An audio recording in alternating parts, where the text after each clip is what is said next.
BA part 2 में पढ़ने वाले सभी विद्यार्थियों को एक बार मेरे YouTube चैनल में पुनः वेलकम है। जैसे इसके पहले हमने आपको एक सीरीज के रूप में यानी 5 क्वेश्चन मैंने दिया था और जो आपके एग्जाम से संबंधित बहुत ही महत्वपूर्ण है। आज भी मैं आपके इस दूसरे सीरीज में 5 और क्वेश्चन दे रहा हूं जो आपके इतिहास विषय से ही हैं और ये 5 और 5 10 क्वेश्चन आपके परीक्षा के लिए मात्र 10 क्वेश्चन को आप यदि बेहतर ढंग से अध्ययन कर लेते हैं तो मुझे बिल्कुल उम्मीद है, उम्मीद के साथ साथ हम आपको पूरी तरह से आश्वस्त करते हैं कि आप निश्चित रूप से आप अपने परीक्षा में कोई भी प्रश्न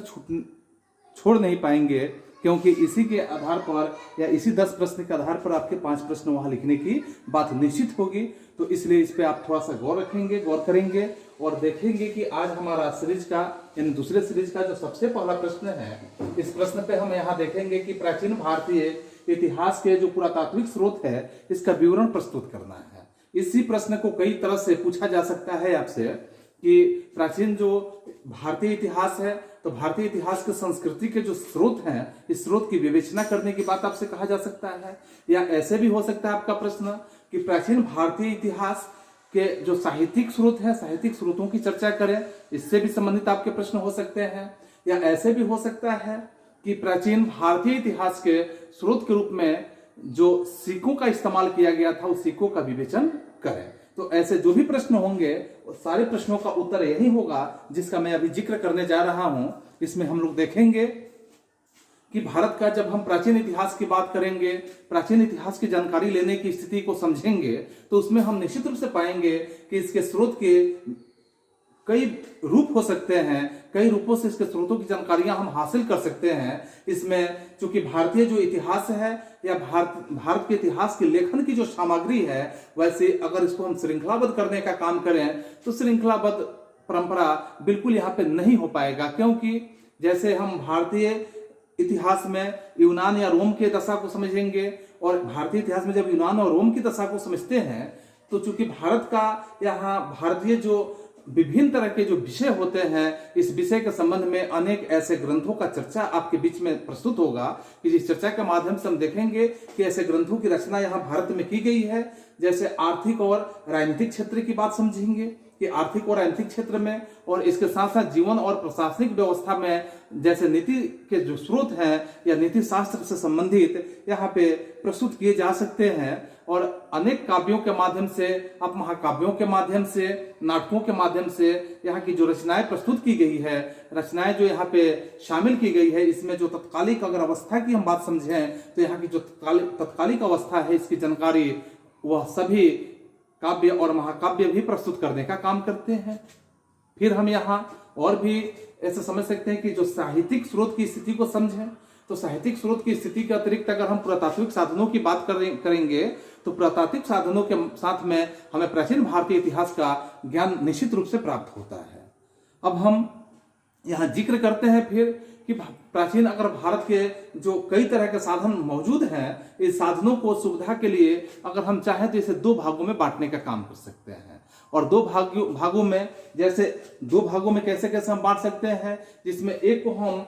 यहाँ साहित्य के रूप में समझ सकते हैं और दूसरे को पुरातात्विक रूप में समझ सकते हैं। जिसमें 2 भाग के रूप में हम देखेंगे तो एक साहित्यिक स्रोत हो गया और दूसरा हो गया आपका पुरातात्विक यानी पुरातत्व के रूप में हम समझ सकते हैं। तो साहित्यिक स्रोतों के माध्यम से जैसे यहाँ पे मैंने जिक्र किया हुआ है कि साहित्यिक स्रोत है, यानी साहित्य के माध्यम से जो स्रोत है, इस स्रोत में जब हम देखेंगे कि साहित्यिक स्रोत क्या है तो इसमें साहित्यिक स्रोत के साथ साथ हम देखेंगे साहित्यिक साधन के रूप में जैसे 2 बातें और यहाँ प्रस्तुत होता है। एक बात होता है आपका लौकिक और दूसरा होता है आपका धार्मिक। साहित्यिक स्रोत में होगा एक धार्मिक और दूसरा लौकिक रूप में आप देखेंगे। फिर आप धार्मिक साहित्य को ब्राह्मण या अब्राह्मण के रूप में समझें। ऐसे ग्रंथ में आप अलग अलग बांटने का चाहें तो आप बांट सकते हैं। इसी तरह से ब्राह्मण ग्रंथ के भी यहाँ 2 तरह के भेद होते हैं, जिसमें एक को हम श्रुति कहते हैं, ब्राह्मण के रूप में समझेंगे तो एक को श्रुति कहते हैं।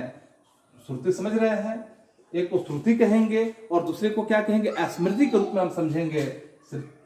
श्रुति हो गया, दूसरा क्या हो गया, स्मृति के रूप में इसको हम समझेंगे। तो ब्राह्मण के रूप में भी हम इसे 2 खंडों में बांट सकते हैं। अब हम यहाँ जो साहित्यिक स्रोत है यानी सबसे पहला हिस्सा साहित्यिक स्रोत है, इसके साथ साथ हम इसे कई खंडों में बांटने का काम कर सकते हैं। और कई खंडों में, जैसे सबसे पहले अगर हम वेद की बात करें, यानी साहित्यिक स्रोत में सबसे पहला अगर वेद की बात करते हैं, तो वेद के बारे में तो आप पहले भी पढ़ चुके हैं, ऐसे जानते भी हैं कि आर्यों का जो सबसे प्राचीन ग्रंथ के रूप में समझा जाता था, वह सबसे प्राचीन ग्रंथ वेद ही हुआ करता था। और वेद में जैसे 4 प्रकार के वेद पाए जाते थे, और 4 प्रकार में जैसे आप समझेंगे कि सबसे पहले ऋग्वेद हुआ, उसके बाद सामवेद हुआ, इसके बाद आपका यजुर्वेद हुआ, और उसके बाद क्या हुआ, अथर्ववेद हुआ। यानी 4 तरह के वेद की बात की गई है जो आपके यहाँ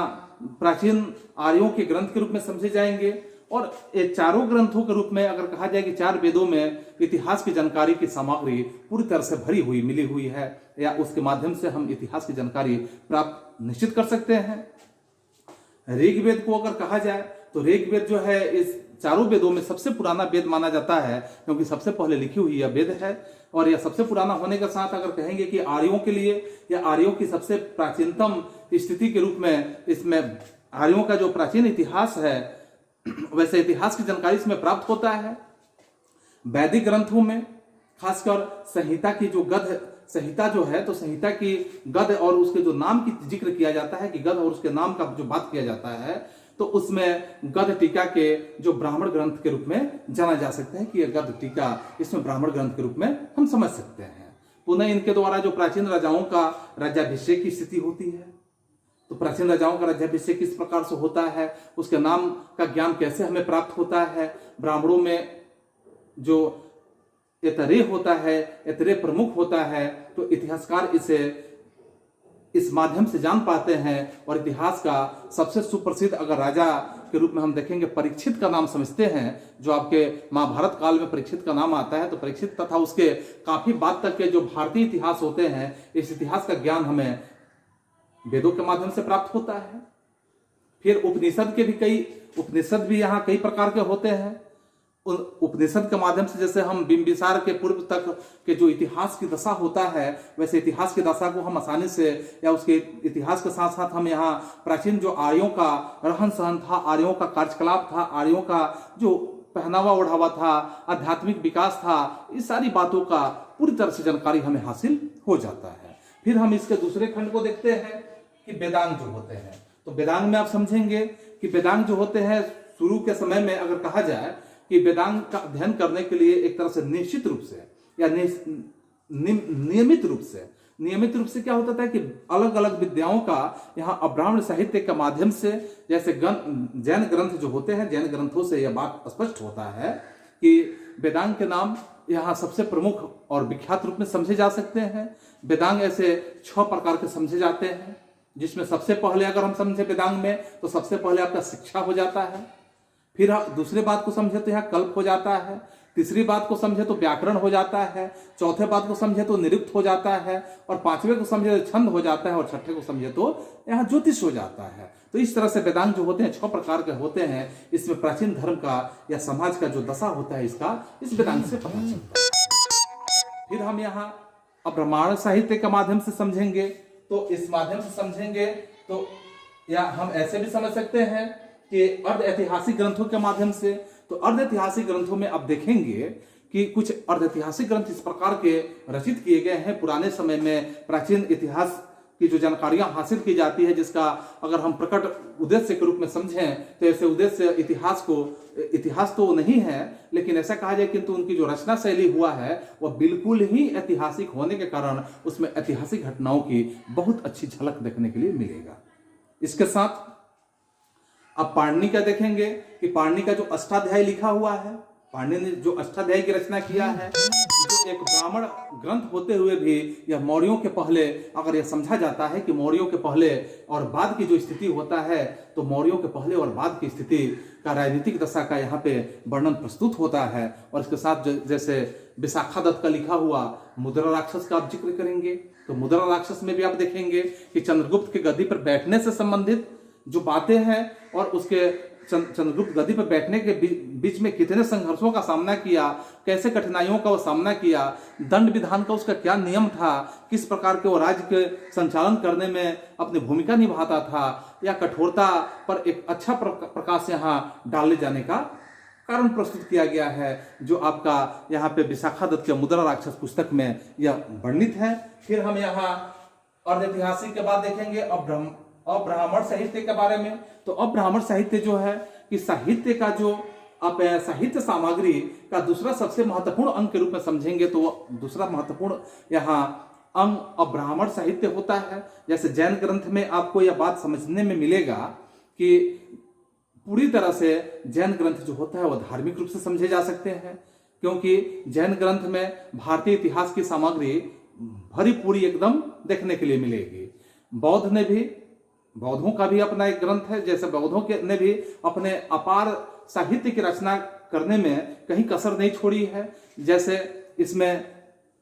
सूत पिटक का नाम सुनेंगे बौद्ध ग्रंथ में, विनय पिटक का नाम सुनेंगे, अभिधम पिटक का नाम सुनेंगे, त्रिपिटक का नाम सुनेंगे। तो ये सूत जो है, इनमें सूत, विजय, अभिधम और इसके साथ यहाँ त्रिपिटक का काफी महत्व बौद्ध ग्रंथ में देखने के लिए आपको हासिल होगा। फिर आप यहाँ पाएंगे कि बौद्ध जो संघ बने हुए थे, तो बौद्ध संघों के संगठन में पूरी तरह से वितरण और उसके समय के जो राजनीतिक दशाओं का वर्णन किया गया है, उससे एक तरह का अच्छा हमें ज्ञान प्रस्तुत होने का अवसर मिलता है। इसके साथ बौद्ध ग्रंथ में जैसे जातक जो एक शब्द आता है, या जातक जो होता है बौद्ध ग्रंथ का दूसरा महत्वपूर्ण नाम के रूप में हम समझ सकते हैं, क्योंकि जातक की कुल संख्या अगर हम समझें तो 549 जातक की संख्या होती है। और यही स्थिति तीसरी शताब्दी ईस्वी पूर्व में अगर देखेंगे तो सभ्यता के जो इतिहास हुए हैं, इस इतिहास पर इसका काफी ही बेहद प्रभाव देखने के लिए हासिल होगा।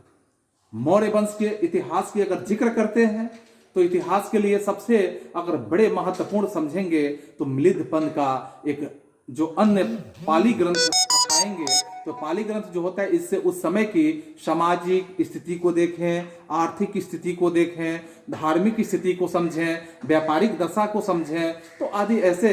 स्थितियों पे हम प्रकाश डालने का उसके माध्यम से काम कर सकते हैं। इससे यह स्थिति होता है कि उस समय का जो सामाजिक स्थिति होता है, या सामाजिक के साथ साथ देखेंगे आर्थिक स्थिति होता है, या फिर आप समझेंगे धार्मिक स्थिति के बारे में या व्यापारिक स्थिति के संबंध में, इन तमाम बातों पे जब आप प्रकाश डालेंगे तो इसी प्रकार का यह दिव्य दान के रूप में आपको, जैसे अशोक के समय के जो उत्तराधिकार हुआ करते थे, ऐसे उत्तराधिकारियों के विषय में अलग अलग तरह की जानकारियां हमें इतिहास के रूप में हासिल हो सकती है। इसके बाद अगर हम देखते हैं अगले बिंदु पे, तो यहां देखेंगे लौकिक साहित्य के रूप में पांचवें जो आपके स्रोत बनते हैं, तो लौकिक साहित्य में आपको क्या हासिल होगा, तो धार्मिक साहित्य के अलावा अगर हम देखते हैं कि लौकिक साहित्य जो होता है, इस साहित्य में खासकर आपको यह निश्चित रूप से देखने के लिए मिलेगा कि यह इतिहास का बहुत बड़ा ज्ञान का स्रोत बन जाता है। क्योंकि इतिहास के ज्ञान का स्रोत इसलिए बनता है कि कई ऐतिहासिक ग्रंथ इस ग्रंथों में, जैसे राजाओं और उनके शासन का जो कार्य हुआ करता था, राजाओं के माध्यम से शासन का कार्य कैसे संचालित होता था, जैसे आप राजतरंगिणी का अध्ययन करेंगे तो राजतरंगिणी में भी ये पाएंगे। इसके बाद यह भारतवर्ष का सबसे, अगर कहा जाए राजतरंगिणी के बारे में, कि यह भारत का सबसे पहला, अगर कहा जाए तो सबसे बड़ा महाग्रंथ के रूप में समझ सकते हैं कि राजतरंगिणी से बड़ा और सबसे पहला महाग्रंथ के रूप में दूसरा कोई महाग्रंथ नहीं हुआ था, क्योंकि इसमें कोई शक ही नहीं बनता है। और जो इसकी रचना, अगर राजतरंगिणी की रचना की बात करेंगे तो 1149 ईस्वी में राजतरंगिणी की रचना कर दी जा चुकी थी। यह सन क्या था राजतरंगिणी के लिए? राजतरंगिणी की रचना 1149 ईस्वी में किया जा चुका था। तो 1149 ईस्वी में जब इसकी रचना हो चुकी थी, तो इससे आप अंदाजा लगा सकते हैं कि कश्मीर के जो राजा थे, कश्मीर के राजाओं का वर्णन आप राजतरंगिणी में भली भांति प्रस्तुत होते हुए देखेंगे। उसमें जो कश्मीर का राजा है, राजाओं के बारे में उसमें जिक्र किया गया है। फिर हम अगले स्रोत में समझते हैं कि रामायण और महाभारत के जो स्रोत के माध्यम से हम समझेंगे, तो रामायण और महाभारत में आपको क्या जानकारियां हासिल होती है, तो इसके माध्यम से जब देखेंगे तो कुछ अर्ध इतिहास, यानी कि जो बौद्धिक साहित्य की स्थिति को समझें, या उसके बाद के जो रामायण महाभारत में जब समझेंगे तो यहाँ वेदों के संबंध में बहुत बातों को जब समझेंगे, तो इसके बाद में भारतीय जो राजनीति होता है, भारत के इतिहास के बारे में खासकर एक तरह का स्तंभ रामायण भी यहाँ प्रस्तुत करता है, और महाभारत का भी जब यहाँ प्रादुर्भाव होता है तो यह भी प्रस्तुत करने में कहीं पीछे नहीं रहता है।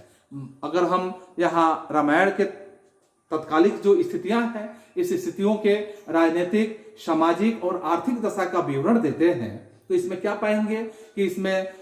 राजनीतिक, सामाजिक, आर्थिक और धार्मिक स्थिति का विवरण देने के बाद हमें यह स्थिति निश्चित रूप से प्राप्त होता है कि महाभारत के अध्ययन से ही यह बात हम भली भांति जान जाते हैं कि यवनों और शकों के संघर्ष के कारण ही यह प्राप्त होता है। महाभारत के जैसे रचयिता के रूप में आप जानते हैं कि वेद व्यास जी हुआ करते थे और वेद व्यास जी के माध्यम से महाभारत की रचना की गई थी, लेकिन बाद में चलकर इसी महाभारत में 3 तरह के संस्कार जन्म ले लिए और 3 तरह के संस्कार में तीनों का नाम अगर आप जानेंगे तो यहाँ सबसे पहले अगर देखेंगे तो एक जय हो गया, एक भारत हो गया, एक महाभारत हो गया। यह 3 तरह के संस्कार हुए। तो एक जय हुआ, दूसरा भारत, तीसरा महाभारत। ये तीनों संस्कार के बारे में जब आप यहाँ विवरण देखेंगे तो आपको प्राप्त होगा कि महाभारत जो पुराने जमाने के अगर हम स्थिति को समझे तो ये धर्म से संबंधित राजनीति, यानी यहाँ धर्म से संबंधित राजनीतिक और समाज पर जो एक तरह का यहाँ प्रकाश डालने का काम किया गया है। लेकिन इसमें अगर हम बातें करते हैं कि तिथि के अनुसार यानी समय अनुसार अगर इसमें इतिहास का सर्वथा अभाव हमेशा देखने के लिए मिला है। ये धार्मिक ग्रंथ होते हुए भी इसमें इतिहास का अभाव देखने के लिए मिलेगा। और कल्पित रूप से जो यहाँ पे वर्णन किया गया है तो कल्पित रूप से रहने के ही कारण यहाँ इतिहास का जानकारी लेना बहुत ही मुश्किल हो जाता है। और इस तरह से अगर हम कहें कि यह मानना होगा ही कि दोनों तरह के जो महाकाव्य होते हैं तो दोनों ही तरह के जो महाकाव्य हैं या खासकर अगर समझेंगे तो धार्मिक और राजनीतिक दोनों ही स्थितियों को विशेष रूप से ज्ञान देने का काम करते हैं। फिर हम देखेंगे कि इस तरह से इसमें आर्य हुए, द्रविड़ हुए। तो आर्य और द्रविड़ का जब हम जिक्र करते हैं तो संस्कृतियों के समन्वय का यहाँ पे बहुत तरह का ज्ञान प्राप्त होने की स्थिति उत्पन्न होता है। फिर हम अगले स्रोतों के बारे में देखेंगे कि पुराण के बारे में या हम स्मृति के बारे में समझते हैं कि पुराण की और स्मृति के माध्यम से किस तरह के स्रोत हमें, यानी इस स्रोत से कैसे हमें इतिहास की जानकारी हासिल होती है। तो इसमें देखेंगे कि जब रामायण और महाभारत के बाद की बात करेंगे तो यहाँ पुराण निश्चित रूप से आपके बीच में प्रस्तुत होगा, क्योंकि पुराणों की संख्या आप समझते हैं कि पुराणों की संख्या कुल कितना है। तो पुराणों की संख्या कुल 18 होता है। तो 18 पुराण है आपके धार्मिक साहित्य में। तो 18 पुराण इसकी जो रचना है, इस रचना का श्रेय अगर कहा जाए तो सूतलेल हर्षण का नाम यहाँ जिक्र में आता है कि सूतलेल हर्षण यहाँ पुराण को लिखने का काम किए थे। सूतलेल हर्षण, ये नाम आपको याद रखने वाली बातें हैं कि सूतलेल हर्षण के माध्यम से पुराणों की रचना की गई थी। और उनके पुत्र जो थे जिनका नाम उग्रश्रवा आता है, तो इन्होंने भी मिलकर पुराणों में बहुत तरह के सहयोग देने का काम किए थे।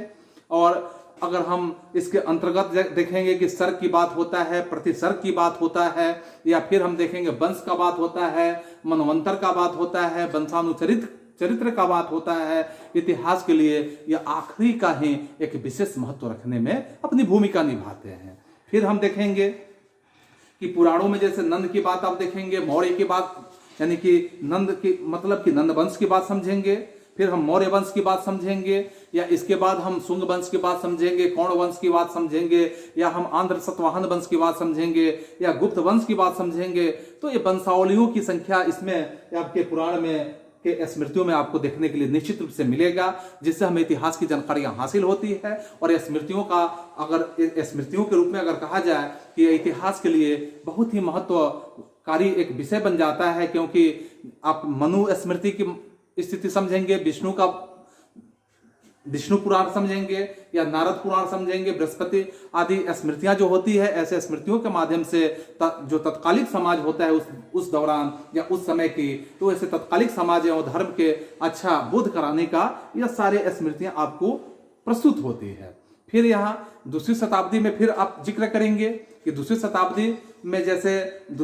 में क्या प्राप्त होता है कि विभिन्न तरह के जो सामाजिक और धार्मिक उथल पुथल आपके समाज में देखने के लिए मिला है, आपके भारत के इतिहास में देखने के लिए मिला है, उसका पूरी ज्ञान इसमें निश्चित रूप से समाया हुआ है, जो हमें जानकारियां हासिल करने में, इतिहास के एक महत्वपूर्ण पन्ने का या महत्वपूर्ण हिस्से का काम करने में मदद करती है। फिर हम अगले स्रोतों के बारे में देखेंगे तो जीवनी समझेंगे कि जीवनी के माध्यम से भी हम इतिहासों के स्रोत को समझ सकते हैं। तो जीवनी किसी व्यक्ति का जीवनी, जैसे जीवनियों में बहुत तरह के इतिहास हमें हासिल हो जाता है। किसी की जीवनी अगर समझेंगे तो उसमें कई तरह की इतिहास की जानकारियां हासिल हो जाती है। ऐसे क्योंकि जो व्यक्ति अपनी जीवनी लिखता, किसी की जीवनी लिखता है, तो जीवनी लिखने का जो असली उद्देश्य बनता है, असली उसका उद्देश्य रहता है, वह क्या होता है कि आश्रयदाता यानी जो राजा होते हैं, राजा के गुण धर्म पर या राजा के गुणों पर वे अपनी उनके जीवनी को लिखने का काम करते हैं। जैसे बाणभट्ट का लिखा हुआ आप देखेंगे कि हर्षचरित बाणभट्ट ने लिखा था। तो इसमें हर्षचरित लिखने का मतलब है कि हर्षवर्धन के बारे में जो प्रारंभिक जीवन होता है, उनके दिग्विजय किस प्रकार से होती है, उनका कार्यशैली कैसा होता है, राज्य का कार्यक्रम कैसे होता है, सारी बातों की जानकारियां इतिहास के रूप में हमें ज्ञात होती है। फिर हम आनंदमय का लिखा हुआ जो बलाल चरित्र के नाम समझेंगे। ये आनंदमय ने जो बलाल चरित्र की रचना किया था, इसमें अगर हम देखेंगे तो सेन वंश का इतिहास आपको प्रस्तुत होते हुए नजर आता है कि सेन वंश के बारे में सारी जानकारियां इसमें हासिल की गई है बलाल चरित्र में। तो इस तरह से फिर हम पृथ्वीराज रचित जो देखेंगे चंद्रबरदाई की रचना। तो चंद्रबरदाई जो यहाँ पे जीवनी है, इस जीवनी में आप देखेंगे कुमारपाल का जो यहाँ कुमारपाल के जो रचयिता है जयसिंह आदि के भी इतिहास की जानकारियां इसमें हासिल होती है। फिर यहाँ कुछ ऐसे भी सामग्रियां होती है, कुछ ऐसे भी ग्रंथ रचने का काम किए गए थे जिसमें आत्मसंतोष की अगर बातों का जिक्र किया जाए तो इसमें आत्मसंतोष जो होता है, लेकिन इसमें इतिहास के एक तरह से इतिहास में निखरता उड़ते हुए नजर आता है। और खासकर ऐसे ग्रंथों में हर्ष के 3 नाटक आप देखेंगे और तीनों नाटक में आपको ये बातें भली भांति देखने के लिए मिल सकती है कि तीनों नाटक में जैसे आप नागानंद नाटक देख सकते हैं, आप रत्नावली नाटक देख सकते हैं, या आप ऐसे प्रियदर्शिका देख सकते हैं, तथा कालिदास का भी लिखा हुआ कई नाटक हैं। उन नाटकों का आप अध्ययन करके भी इतिहास की जानकारियां या इतिहास के अच्छे तरह से आप ऐतिहासिक परिचय को प्राप्त कर सकते हैं या इतिहास की जानकारियों को हासिल कर सकते हैं। फिर आप अगले स्रोत के रूप में समझेंगे तो अगले स्रोत में जैसे विदेशियों की देन, जो यानी विदेशी जो यहाँ पे आए भारत में, तो विदेशियों की ऐसे देन जो होता है या विदेशियों की क्या देन होता है, तो भारत के या भारतीय इतिहास में जो सामग्रियां हम इकट्ठा करते हैं, जो जानकारियां हम हासिल करते हैं, इसमें विदेशी यात्रियों की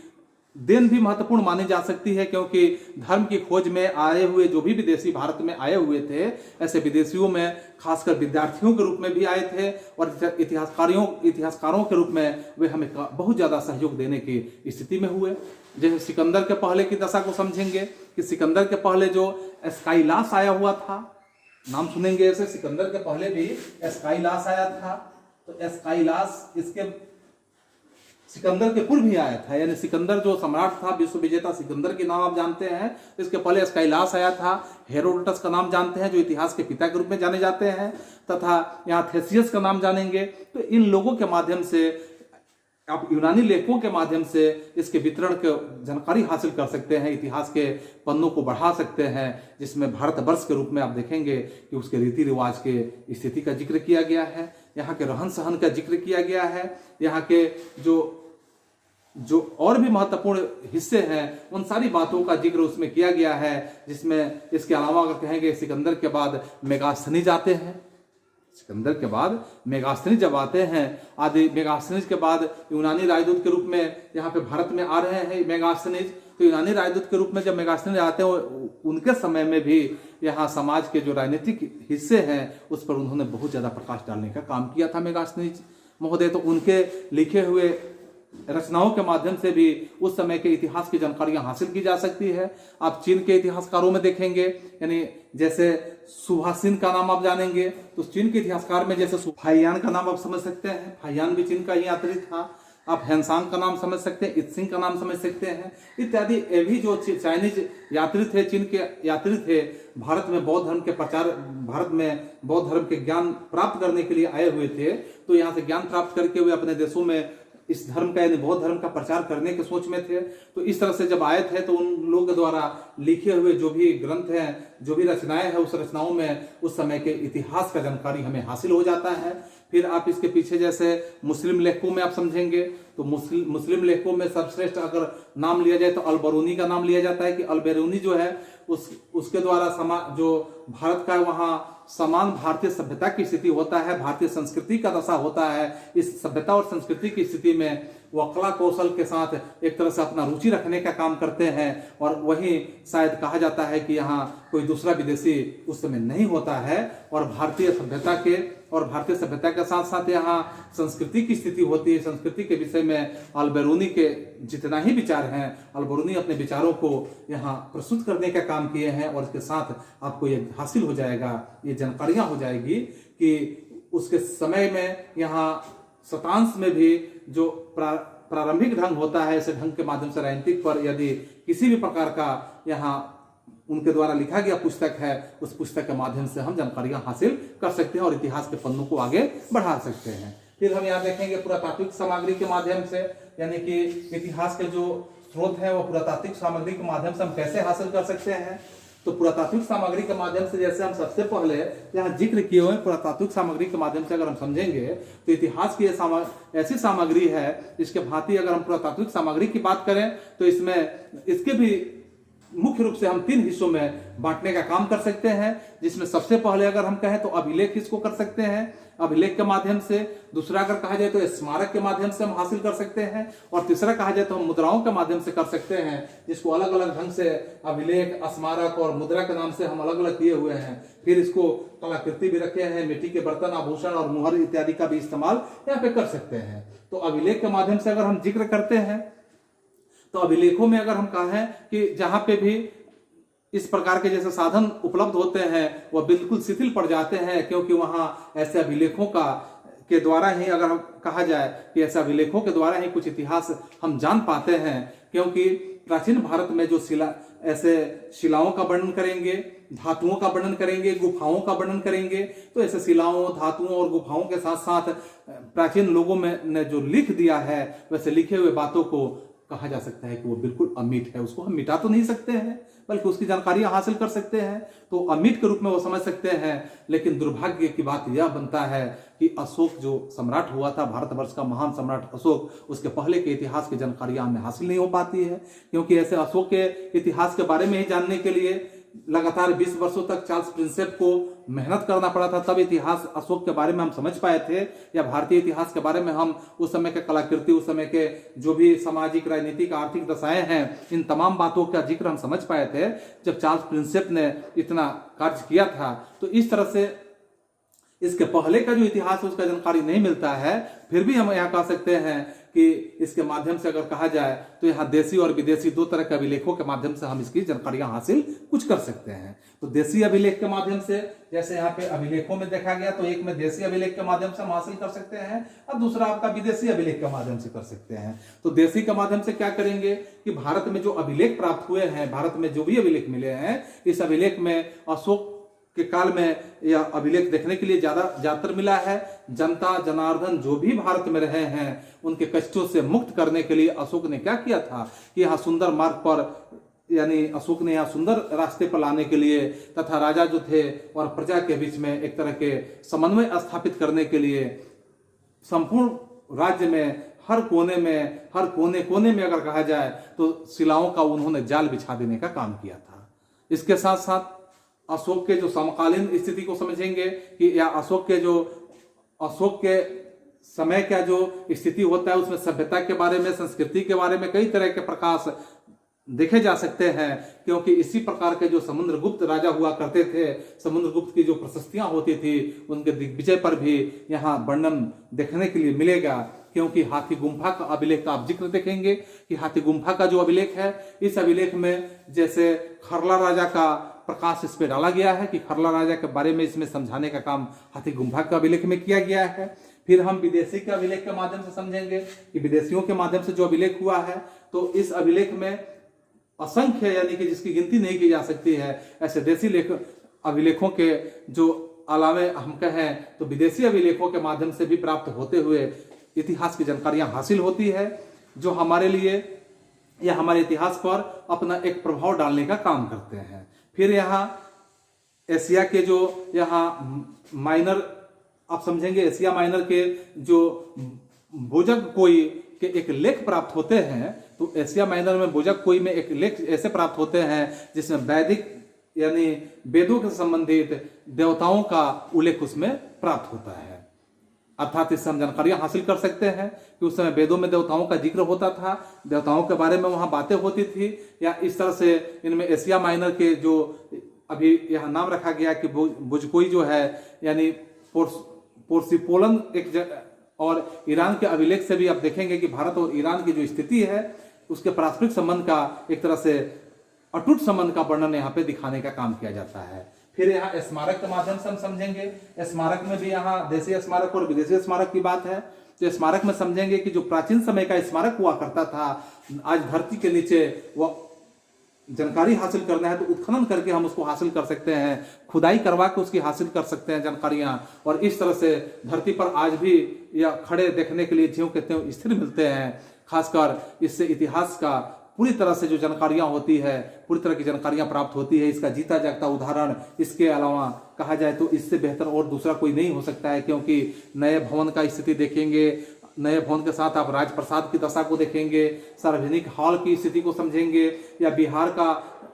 का स्थिति समझेंगे, मठ का स्थिति समझेंगे, चैत्य का स्थिति समझेंगे, स्तूप, स्मृति, समाधि इत्यादि, इन तमाम स्थितियों को जब इसमें देखेंगे तो ये सारा चीज आपको जानकारी मिलेगा। इसमें मूर्ति, चित्रकारी आदि बहुत से ऐसे वस्तु मिलेंगे जिससे आपको उस समय के रहन सहन, उस समय के कार्यशैली, इन तमाम बातों की जानकारियां आपको हासिल हो सकती है। विदेशी स्मारकों में आप देखेंगे इसमें कि विदेशी स्मारक में आज के डेट में मोहनजोदड़ो और हड़प्पा की खुदाई जब हुआ था, जो अभी आपके सिंध प्रांत में है, पाकिस्तान में है, तो इसमें जब हड़प्पा और मोहनजोदड़ो की खुदाई हुआ था, जिसमें राखलदास बनर्जी, दयाराम साहनी के महत्वपूर्ण प्रयास के माध्यम से, क्योंकि वहां रेल की पटरी जब बिछाई जा रही थी, खुदाई के माध्यम से वहां जब खुदाई नहीं हो पा रहा था तो उसको खोद के देखने का प्रयास किया गया, जहां आपको मोहनजोदड़ो, हड़प्पा जैसे सभ्यता वहां पे देखने के लिए मिला। हजारों वर्ष पीछे का इतिहास उपस्थित हो गया, जो कि उस समय तक लोगों को जानकारियां इस प्रकार की थी कि इतिहास का यही स्रोत है। लेकिन जैसे ही उसकी खुदाई हुआ तो खुदाई होने के बाद जैसे बहुत पुराने इतिहास की जानकारी मिली, अर्थात विश्व का सबसे पुराना इतिहास की जानकारी वहां से हासिल होती है। दक्षिण के अंगदी का आप स्थिति देखें, फिर आप लक्ष्मणेश्वर के देखें, बनवासी का देखेंगे, पतंत काल का स्थिति देखेंगे, चितलदुर्ग का स्थिति देखेंगे। ये सब खुदाइयों के माध्यम से यह सारी जानकारियां, सारा इतिहास का स्रोत यहाँ ज्ञात हुआ है। उसने अगर इन तमाम बातों में भारत के जो धार्मिक इतिहास है, इस धार्मिक इतिहास का कुछ अविभाषित होता हुआ नजर आता है, क्योंकि खुदाई से ही जो अतिरिक्त धरती के अनेक तरह के जो मंदिर होते हैं, मूर्ति होते हैं, या सारी स्थितियां वहां पे पड़ी हुई होती है, जो प्राचीन स्मारक के रूप में यहाँ के धार्मिक रूप से या धार्मिक प्रवृत्तियों के माध्यम से, कला कौशल के माध्यम से, वाणिज्य व्यवसाय के माध्यम से, यह तमाम बातों से प्रकाश पड़ता है। और झांसी का जैसे आप देवगढ़ का मंदिर देखेंगे, नालंदा के बुद्ध के मूर्ति कला का स्पष्ट रूप से इतिहास के रिक्त स्थानों में या रिक्त अंग में यह पूर्ति करने का काम करते हैं। फिर आप विदेशी रूपों में देखेंगे,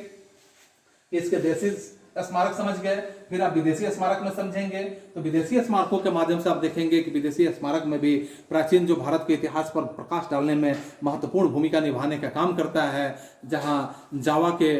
डीडा पठार का वर्णन देखेंगे कि जावा में डीडा पठार का जहां पे शिव मंदिर का जिक्र मिलेगा आपको, कि शिव मंदिर का वहां पे जिक्र है, और कानों के पर्वत पर आपको हासिल होगा कि एक भव्य वैष्णव मंदिर का वहां पे निर्माण हुआ था। इन तमाम विदेशी वस्तुओं से, विदेशी स्मारकों के माध्यम से आप भारतीय संस्कृति के धर्म प्रसार के रूप में इतिहास या धर्म के जो भारतीय धार्मिक स्थिति है, भारत के जो इतिहास है, इस इतिहास के बारे में आप जानकारियां हासिल कर सकते हैं। फिर आप यहाँ देखेंगे अगले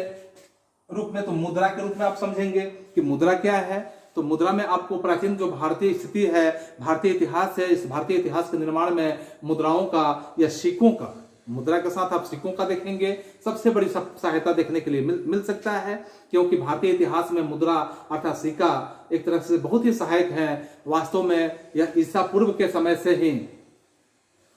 जो मुद्राओं का प्रचलन था, तो इसमें ईस्वी सन की 3वीं शताब्दी का जिक्र देखने के लिए मिलेगा कि इसकी जानकारी मुख्य स्रोत अगर हम देखेंगे तो सिक्कों से ही हासिल कर सकते हैं। क्योंकि हम सिक्के के माध्यम से समझ सकते हैं कि उस सिक्के पे जैसे किसी राजा का चित्र अंकित किया गया हो या उस समय का सन का स्थिति अंकित किया गया हो। शासकों के बारे में हमें मुद्राओं की जानकारियां हासिल कराती है कि उस समय का शासक कैसा था, खुशहाली की जिंदगी थी या बदहाली की जिंदगी थी, या गुप्तकालीन जो सिक्कों के गुप्त शासक हुआ करते थे उनके शासन व्यवस्था में एक तरह के कहा जाए तो आपको निम्न तरह के गुणों और उनके धार्मिक प्रवृत्तियों की जानकारी हासिल हो सकती है, जिसको हम अलग अलग ढंग से प्रस्तुत भी कर सकते हैं। जैसे हम देखेंगे आर्थिक स्थिति का अनुमान हम सिक्कों से ही लगा लेते हैं। कैसे लगाएंगे? तो प्रारंभिक जो गुप्त शासक हुआ करते थे, ऐसे गुप्त राजाओं के माध्यम से सिक्के पर जो उनके अभी यानी धार्मिक स्थिति में हम समझ रहे हैं कि मुद्राएं जो होती है, तो मुद्राओं में खासकर आर्थिक स्थिति की बात करते हैं तो आर्थिक स्थिति में हम यह निश्चित रूप से समझेंगे कि प्रारंभिक गुप्त शासनों के विशुद्ध रूप से यानी विशुद्ध रूप से या आपके सोने के जो सिक्के वहां हासिल हुए हैं, तो सोने के सिक्के उनके शासनकाल की संपन्नता वाले एक तरह का स्थिति बताने का काम करते हैं कि वह राज्य था, उस समय संपन्न राज्य हुआ करता था। लेकिन स्कंदगुप्त के समय में आप देखेंगे कि स्वर्ण सिक्कों के में मिलावट आने लगा, और जब स्वर्ण सिक्कों में मिलावट आने लगा तो गुप्त काल की गिरती हुई आर्थिक स्थिति का भी बोध कराता है कि पहले सोने के सिक्के अर्थात उस राज्य की संपन्नता का बोध कराता है, लेकिन स्कंदगुप्त के समय में क्या होता है कि मिलावट होने लगा, अर्थात उस राज्य में जो संपन्नता थी उसमें ह्रास होना शुरू हो गया। फिर आप यहाँ कला और साहित्य की अवस्था के बारे में भी जानकारियां हासिल कर सकते हैं। तो उसमें मुद्राओं पे जो चित्रण किया जाता था, अभिलेख जो होता था, इस अभिलेख में तत्कालिक कला और साहित्य की अवस्था पर प्रकाश डालने का काम किया गया है। फिर आप यहाँ राजाओं के बारे में भी उस सिक्के से जानकारियां हासिल कर सकते हैं। तो राजाओं के बारे में जैसे सिक्कों पर जो भी मिलने वाले राजा होते थे, यानी राजाओं के नाम उस पर खोदे जाते थे। इसके साथ साथ आप यहाँ उसके तिथि के स्थिति को भी देखा गया है, राज चिन्ह की स्थिति को भी समझा गया है, इत्यादि जो स्थितियां हैं वह सिक्कों पर पुरित दिए जाते थे। और पुरित कर क्या होता था कि राजाओं के वंश परंपरा, उनकी उपलब्धियां, उनके शासनकाल तथा उनके राजनीतिक और धार्मिक विचार जो होते थे, ऐसे निश्चित करने में एक तरह से सहायता मिलने का महत्वपूर्ण हिस्सा बनता था। फिर आप विदेशी शासकों के बारे में भी जो इतिहास है सिक्कों के माध्यम से कैसे हासिल करेंगे, तो जैसे आप 200 ईस्वी पूर्व की बात देखेंगे, 200 ईस्वी पूर्व से लेकर 100 ईस्वी पूर्व के जब कहानी का वर्णन करेंगे तो मध्यकाल में जो 30 हिंदू यूनानी जो यहाँ शासक होते थे, पंजाब प्रदेश का शासन किया करते थे, और इसके साथ इसके विषय में हमें मुद्राओं से ही जानकारियां हासिल होती है। फिर यहाँ साम्राज्य की जो स्थिति देखेंगे कि साम्राज्य विस्तार के बारे में भी सिक्कों से जानकारियां हासिल होती है। तो सिक्कों से साम्राज्य विस्तार के बारे में कैसे जानकारियां हासिल होगी, तो मुद्रित जो वहां किए गए हैं, सिक्कों पे अंकित किए गए हैं, तो सिक्कों के प्राप्ति स्थानों में विभिन्न शासकों के साम्राज्य विस्तार का भी विवरण देखने के लिए आपको मिलेगा। और इसके साथ साथ आप देखेंगे यहाँ अगले बिंदु पे मोहरों के बारे में। तो मोहर के बारे में आप कैसे समझेंगे कि मोहर जो होता था, तो मोहर में समझने से पहले आप कलाकृतियों के बारे में समझेंगे कि कलाकृति के माध्यम से आप कैसे इतिहास की जानकारियां हासिल कर सकते हैं। तो प्राचीन काल में अगर हम देखेंगे तो अनेक मूर्तियां इस प्रकार की थी कि भारत के विभिन्न स्थानों पर यह देखने के लिए मिली हुई है, यह प्राप्त हुई है। इसमें अगर तत्कालिक जो कला की बात करेंगे, धर्म की बात करेंगे, संस्कृति की बात करेंगे, वेशभूषा की बात करेंगे, आभूषण की बात करेंगे, इन तमाम बातों का जब हम जिक्र करते हैं तो इन सारी बातों की जानकारी हमें इस मूर्तियों के माध्यम से प्राप्त होता है। सिंधु क्षेत्र के जो निवासी होते थे वे प्राप्त, जैसे शिव की मूर्तियां वहां पे बहुत ज्यादा उपलब्ध हुई है, तो इससे अनुमान लगाया जाता है कि सिंधु लोग शिव की उपासना किया करते थे। फिर आप देखेंगे कि गुप्त काल की जैसे मूर्तियां वैष्णव के रूप में देखने के लिए ज्यादा मिला है। शैव, जैन धर्म और बौद्ध धर्म जो वहाँ ज्यादा देखने के लिए मिला है, अनेक तरह की मूर्तियां मिली है। इससे तत्कालिक जो वहाँ के मूर्ति कला का एक उत्कृष्टतम प्रकाश यहाँ समझने में इतिहास में काफी मदद मिलता है। इस तरह के ज्ञान भी यहाँ होते हैं कि इस युग में खासकर लोगों में धार्मिक और सामाजिक मान्यता की भी जानकारी हासिल होती है। फिर यहाँ अजंता की गुफा में देखेंगे, एलोरा की गुफा में देखेंगे, बाघ की गुफा में देखेंगे, कई तरह के भित्ति चित्रों का जो समकालीन कला पर संस्कृति का अच्छा तरह से एक नमूना प्रस्तुत होते हुए नजर आया है। फिर आप यहाँ मिट्टी के बर्तन और आभूषण के बारे में देखेंगे, कलाकृति तो समझ लीजिए। तो मिट्टी के बर्तन और आभूषण में देखेंगे तो भारत के विभिन्न प्रकार के जो खुदाई हुए हैं वहाँ मिट्टी के बर्तन प्राप्त हुए हैं, पसाड़ के, और धातु उपकरण के रूप में आभूषण आदि प्राप्त होते हुए देखे गए हैं। और इस तरह से इसके अध्ययन से उस युग में कला के ऊपर प्रकाश पड़ता है। खासकर सिंधु क्षेत्र में प्राप्त जो ताम्र कांसे के सुंदर बर्तन तत्कालिक कला का बोध कराने का काम करते हैं, और इससे तत्कालिक कला और संस्कृति के बारे में जो कला और संस्कृति होता है इससे इसका अच्छा एक तरह से प्रभाव देखने के लिए मिलता है। फिर हम यहाँ मोहरों के बारे में समझेंगे कि मोहरे किस प्रकार की होती थी। तो सिंधु क्षेत्र में अनेक प्रकार के मोहरे देखने के लिए मिला है, क्योंकि जो तत्कालिक काल में या तत्कालिक काल के उत्कृष्ट नमूने वहां उस समय के या उस दौरान देखने के लिए मिले हैं। अधिकांश मोहरों पर किसी न किसी पशु पक्षी की आकृति और उनकी लिपि का जिक्र आप देखेंगे। एक मोहर पर तो यहाँ पशुपति शिव की मूर्ति भी उत्कीर्ण की गई है, और इसके साथ इससे यह भी ज्ञात होता है कि सिंधु लोग यहाँ शिव की उपासना किया करते थे। जैसे बसाड़ के महीने में प्राचीन वैशाली में अनेक प्रकार की मूर्ति का यहाँ जो मूर्ति होता है, ऐसे मिट्टी के मोहरे प्राप्त हुई है, जिससे यह बात भली भांति ज्ञात हो जाता है कि उस समय यानी जो व्यापारिक संगठन था वह व्यापारिक संगठन भी अपने अस्तित्व में था। तो इस तरह से हमने देखा यहाँ पहले प्रश्न का जिक्र। फिर हम यहाँ दूसरे प्रश्न के बारे में समझेंगे, दूसरा प्रश्न क्या होता है। और ये पांचों प्रश्न आपके लिए बहुत ही महत्वपूर्ण है, क्योंकि इसी के अंदर से ही सभी प्रश्न आपके एग्जाम में आ सकते हैं, दूसरा कोई प्रश्न आने वाला नहीं। प्रश्न के रूप में आप देखेंगे यहाँ, जैसे पूर्व मध्य काल में भारतीय व्यापार का वर्णन करना है। तो पूर्व मध्य काल में भारतीय व्यापार का जो वर्णन करने की स्थिति आता है, इसमें आपको क्या करना है कि इसमें कई तरह के और प्रश्न आपके हो सकते हैं, लेकिन उसका आंसर यही होगा जो अभी हम बताने जा रहे हैं। जैसे आप इसमें समय काल यानी कि जो पूर्व मध्य काल का समय काल देखेंगे, तो पूर्व मध्य काल का समय काल आपका 650 ईस्वी से शुरू होता है और 1200 ईस्वी तक चलता है। यह समय कितना होता है? 650 ईस्वी से लेकर और 1200 ईस्वी तक आपका चलता है। तो ऐसे भी पूछा जा सकता है आपसे प्रश्न कि 650 ईस्वी से लेकर 1200 ईस्वी तक के जो काल है उसमें व्यापार के वस्तु स्थिति का दशा स्पष्ट करें, या 650 ईस्वी पूर्व से लेकर 1200 ईस्वी पूर्व तक 650 ईस्वी से लेकर 1200 ईस्वी तक के जो व्यापारी की स्थिति है भारत की, उसका विवरण प्रस्तुत करें। तो ऐसे करके आपके कई प्रश्न अलग अलग हो सकते हैं, लेकिन सबका आंसर यही होगा। तो इसमें हम देखेंगे कि पूर्व मध्य काल में भारतीय व्यापार का जो वर्णन है, इस वर्णन में जैसे भारत से जो भी माल विदेशों में ले जाया जाता था, विदेशों में बेचा जाता था, तो बेचे जाने का निर्यात जैसे होता था, यानी कि जब विदेशों में निर्यात किया जाता था तो उसमें से एक सबसे महत्वपूर्ण, अगर माल के रूप में देखा जाए, सबसे महत्वपूर्ण उद्योग के रूप में देखा जाए तो कपड़ा उद्योग सबसे महत्वपूर्ण उद्योग के रूप में जाना जाता है। क्योंकि प्राचीन काल से ही आप एक कपड़ा उद्योग में देखेंगे कि यह पुराने समय से ही यह स्थापित एक ऐसा उद्योग था कि इस समय अगर प्रमुख गतिविधियों के माध्यम से हम इसको समझने का प्रयास करते हैं कि कई तरह की गतिविधियों के रूप में यह विकसित होने की स्थिति में आने लगा था। क्योंकि जैसे आपका एक विवरण देखने के लिए मिलेगा कि मार्को पोलो नामक एक सबसे पहले जो अरब के लेखक थे, तो मार्को पोलो जो 1293 ईस्वी में इसका जिक्र किए हुए हैं, और अरब के लेखकों ने बंगाल और गुजरात की जो दशा है, इस दशा पे प्रकाश डालते हुए सूत की बहुत ही प्रशंसा किया गया है कि भारत का जो सूती वस्त्र हुआ करता था, यह सूती वस्त्र बहुत ही प्रशंसनीय कपड़े के रूप में जाने जाते थे, और पूरे विदेशों में इसकी बेहतर मांग होती थी और विदेशों में इसका खरीद बहुत ज्यादा होता था, और भारत से इसको ज्यादा से ज्यादा ट्रांसपोर्ट किया जाता था, अर्थात यहाँ से निर्यात किया जाता था। चमड़ा उद्योग के क्षेत्र में भी देखेंगे कि चमड़ा उद्योग में भी गुजरात नंबर 1 स्थिति में बना हुआ था, क्योंकि उस दौरान उस समय में चमड़ा उद्योग के माध्यम से चमड़े से विशेष प्रकार के चटाई बनाने का काम गुजरात में होता था, और इसकी सबसे बेहतर मांग आपके अरब के देशों में मिलेगी। और चटाई बनाने में जैसे अनेक तरह के ऐसे अभिलेख मिले हैं, और खासकर हम देखेंगे कि अनाज के साथ, अनाज तेल के साथ, मक्खन के साथ, सुपारी के साथ, नारियल के साथ, पान के पत्ते के साथ, नील के साथ, उसके बाद मिश्री के साथ, गुड़ के साथ, सूती कपड़े के साथ, और कपास, कहवा, कंबल, धातु, मसाले इत्यादि विदेश के कई जगहों पे अलग अलग ढंग से जहां जिसकी ज्यादा मांग होती थी, इतने वस्तुओं का निर्यात किया जाता था भारत से। या 650 से लेकर 1200 ईस्वी के बीच की स्थिति को यहाँ देख रहे हैं। इसमें खजूर की, जैसे खजूर की चीनी और रस्सियों के लिए नारियल का जो प्रयोग होता था, नारियल के रेशों के निर्यात के बारे में भी यहाँ पे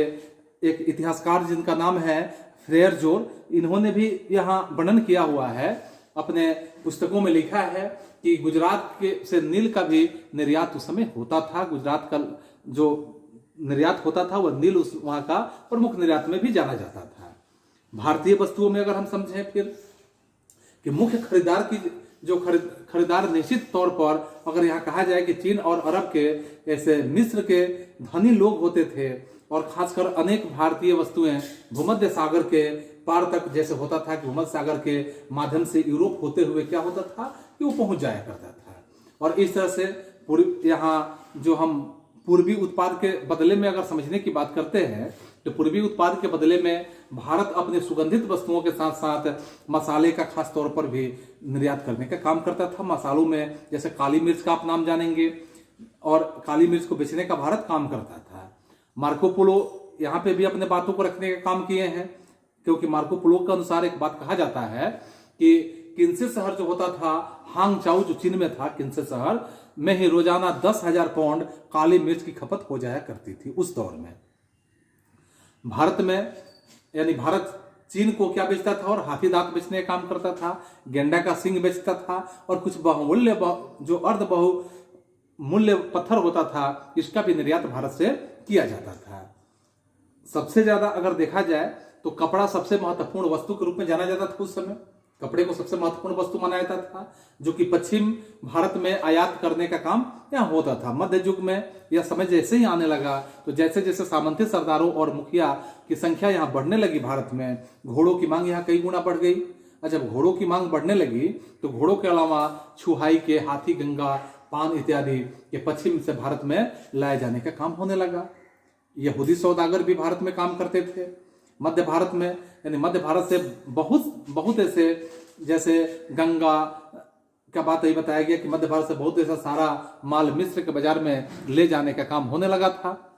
मिस्र के बाजार में भारतीय माल वहां ज्यादा इसका मांग बढ़ गया था। इसमें सबसे अधिक अगर कहा जाए तो मसाले की जरूरत, सुगंधित वस्तुओं की जरूरत, रंग की जरूरत, रेशमी कपड़ों की जरूरत, जड़ी बूटियों की जरूरत, कांस्य की बनी हुई वस्तुओं की जरूरत, पीतल के बने हुए बर्तन की जरूरत, कपड़े और मोती, मन के, नारियल इत्यादि ये सारी वस्तुएं जो होता था मिस्र के बाजारों में उस समय बिका करता था, जो भारतीय वस्तु होता था, और इसकी बहुत ही ज्यादा मांग उस दौरान वहां होती थी।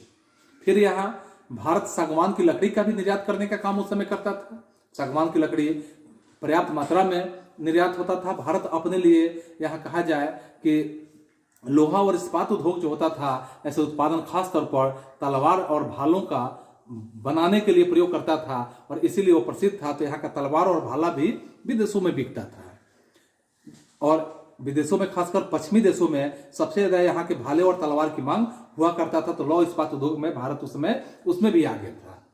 विदेशी व्यापार में अगर संतुलन की स्थिति देखेंगे तो भारत के पक्ष में बिल्कुल बेहतर ढंग का संतुलन बना हुआ था, क्योंकि आयात की अपेक्षा निर्यात यहाँ सबसे ज्यादा किया जाता था। यहाँ आयात की जाने वाली वस्तुएं जो होती थी उसकी संख्या कम होती थी, और निर्यात की जाने वाली वस्तुएं इसकी संख्या ज्यादा होती थी। अर्थात ज्यादा बेचकर ज्यादा कमाने की बात भारतीय परंपरा में, भारतीय इतिहास में जिक्र में मिलता है। लेकिन पूर्व काल की अपेक्षा अगर हम यहाँ समझते हैं